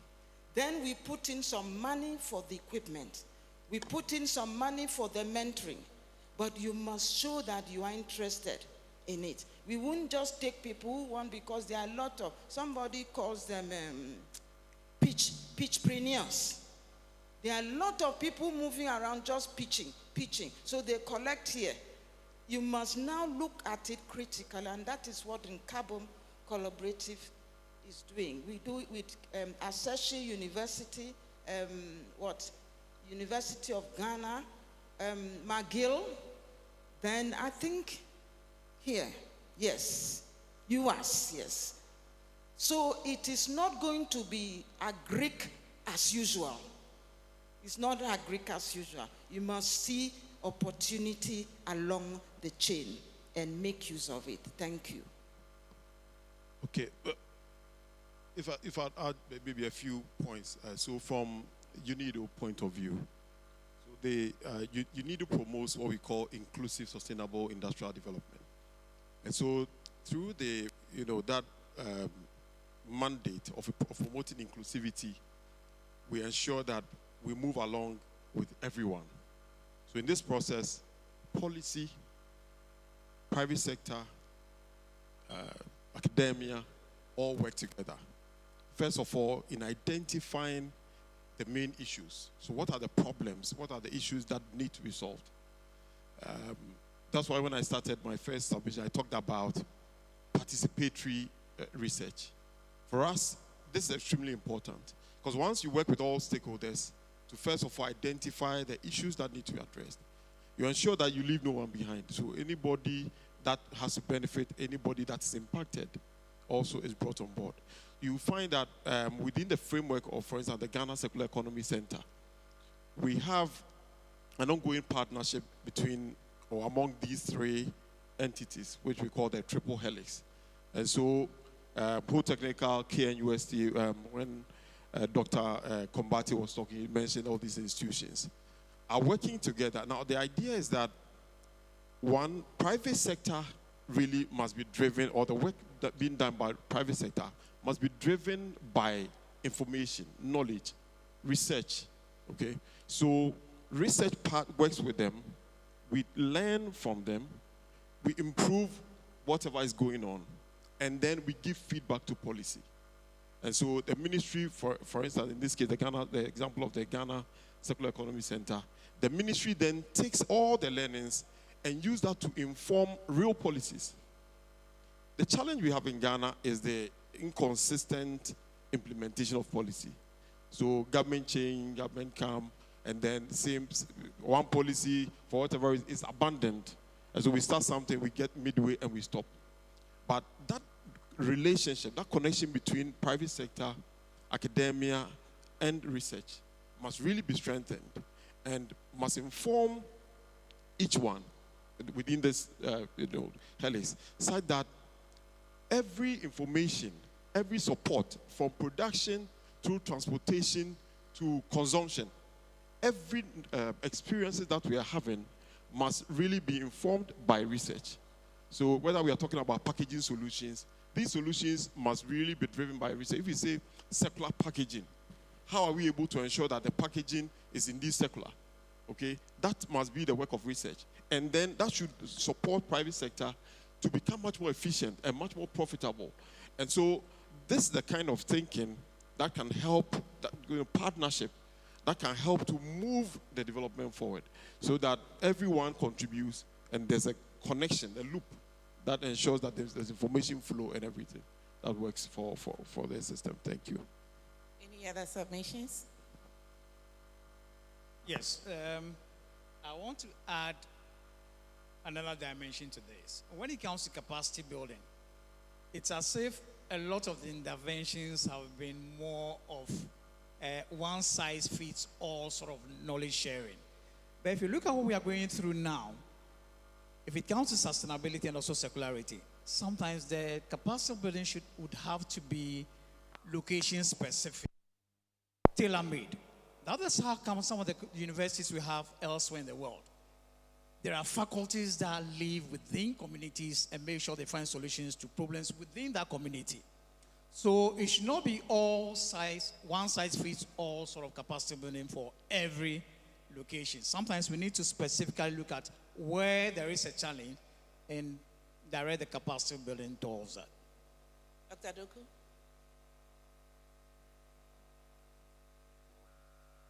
Yes, I will just add my voice to what the earlier speaker said about the participation. Because the question we were asking, how can we all collaborate to make sure some of these things happen? So if we are coming together as partners, we should have clearly defined roles. What is the institutions, academia supposed to do in that project that we're embarking on? What is industry supposed to do? What role is policy supposed to play? Once we define these things, there will be nothing like academia has trained the people and they have no need, or they don't know where to go with whatever they have learned. So once we define the roles from the beginning through proper planning, then of course we'll be able to achieve whatever we want to do. And I believe that the farmers can go on to chase you to give up your best. So everything is done to the end, right? Okay, I'd want to invite 2 questions from our students who are here. Any questions for our panelists? From our students? Ola? The future of Malco. what I think about is how to keep the food for long. All right. So that it will sustain the future is by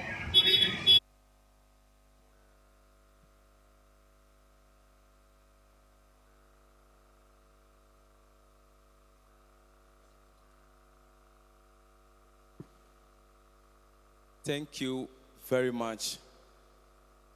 My name is Enoch Sodoji, a student of ATU, a degree student from the Department of Agriculture Sciences and Technology. Now, we are talking about innovation. And normally, you can innovate, but the funding is now a problem. As I'm here now, I've innovated a feed that when you give it to a pig, you are not going to medicate the pig again. Yes, I'll thank ATU. They gave us the platform. We pitch our ideas. We pitch. They educate us how to shape the idea. But at the end, you could see that there's nothing. Because the money is not even enough. Now, if you look at China, the richest farmer in the world is in China, Qin Yonglin, and he's a pig farmer. So we need a platform. The government should help us. Aside you getting a platform to pitch, there's nothing from the government. Again, meanwhile, we have Ministry of Environment and Innovation. I stand to be corrected. So I'm putting this across for the government to come in. And also about the innovation aspect, now you could see that we have National Maths and Science Quiz. Yes, in fact, I'm really against that. we are just teaching the children how to chew and pour. There should be a practical knowledge where they will demonstrate and solve a practical life. But today, the National Maths and Science Quiz become an entertainment platform. After learning the biology, the physics, the matter, the prototista, whatever, at the end, we are still where we are. But if there's something practical, you could see that we will improve. I came from a technical school before coming to ATU. I'm a first-class student. Yes. So, thank you very much.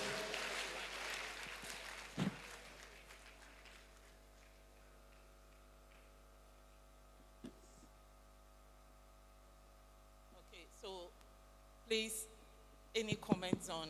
Okay, thank you, my brother. I'm from private sector. That's why I mentioned earlier on that the private sector and the institution have to work together. If you have that opportunity to work with any pig farming and you demonstrate that to them, it's a business. The private sector can invest in you. They can set up some small feed processing plant at the farm. Then you'll be using it for other pig farmers to be patronize the field. So this is a challenge to the university also, to be working with the private sector. Is very key.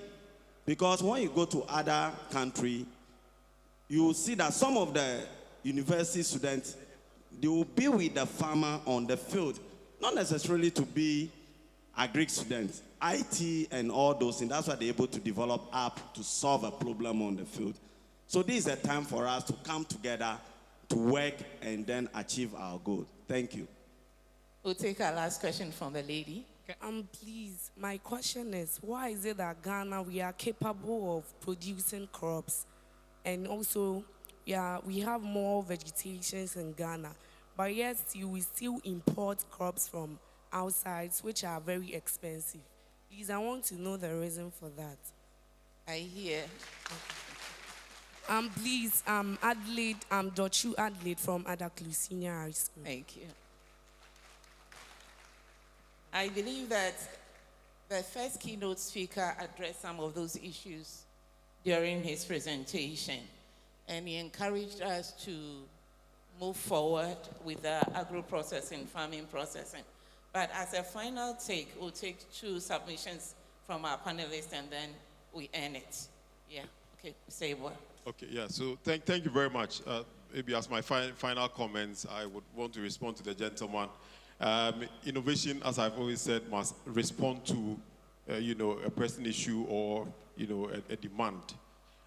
So for the Ghana Circular Economy Center, if your product can also feed fish, I think we are working on tilapia and catfish. And so if you can feed fish, we'll be happy to work with you. They will be launching an incubation program in a few days. But that aside, I think that networking is important. If you have a product and you don't market it, if you don't show it, people will not get to know. So don't light a candle and put it under a table. Put on on a table so that everyone will see. And because I went to Opoku High School, I'm surprised that you are. Well, I'm not surprised that you are against the National Maths and Science Quiz. But I'll leave it there. Thank you very much.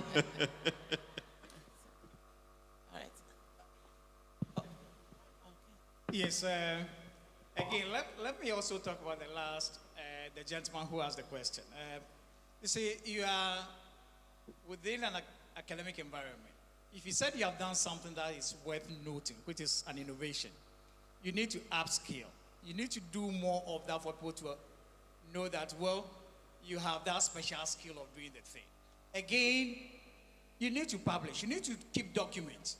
Documentation is very, very necessary. If you are doing something that you want others to know, you need to document it and share with others for them to also buy in. Once there is that buy-in, sometimes you may not have to do the advocacy yourself. Others will do the advocacy on your part because you have documented it and people are there to read. I once again would want to say that the animal industry is left behind in all agricultural activities that we have. Feed producing is an industry that, if the universities can even take it up, will be an IGF, IGF, I mean internally generated funds. You will make huge sums of money as a result of that. And you can use that to sponsor a lot of the papers, etc., that you are putting on yourselves. Thank you. Ladies and gentlemen, I'd want to use this opportunity to thank you very much. Can you allow the gender balance? Okay, Prof. Thank you very much. I hope you listened to Prof that says they had a product. The minister wanted the product. But what happened? Pay for it. They don't want to pay. The issue of patent is very key for us, which we are underrating. We only want, let us produce and people come and take. No. People should be, industry must invest. And all universities now have a patent because we will generate income. And I think that is what, lack of that will not allow things like that to go. Thank you. Thank you very much, panelists. We want to thank you for helping us get some nuggets from our theme, Rethinking the Future of Food and its Allied Systems in an Era of Sustainability and Circularity. Ladies and gentlemen, please give it up for our panelists as they take their seats. Thank you very much. Thank you. So, Whole Technical University has some gifts that they would want to give to our panelists. We would invite the Vice Chancellor to do us the honors once again. So we would invite all our panelists backstage, please. There's a package for all of you. Thank you. Upstage. So one after the other, the Vice Chancellor will do the presentation.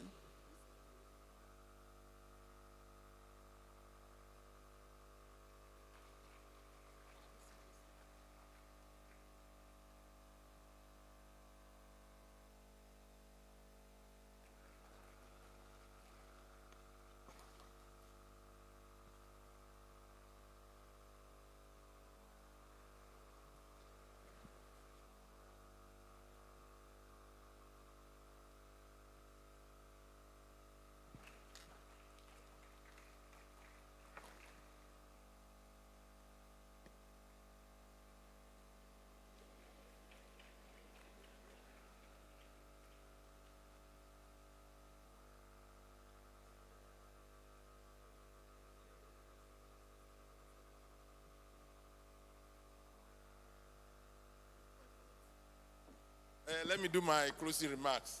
Let's clap for everyone. Clap for everyone. Clap for everyone. It's been a very long but exciting day. A lot of things have been unveiled.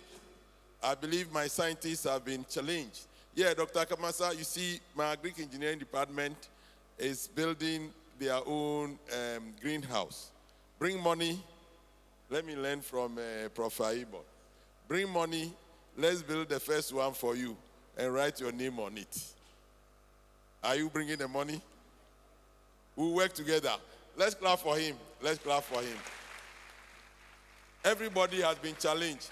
As the leader of the institution, I've been challenged that this is just a drop in the ocean. We need to upscale and do more. We need to talk about the things we are doing more. And as I told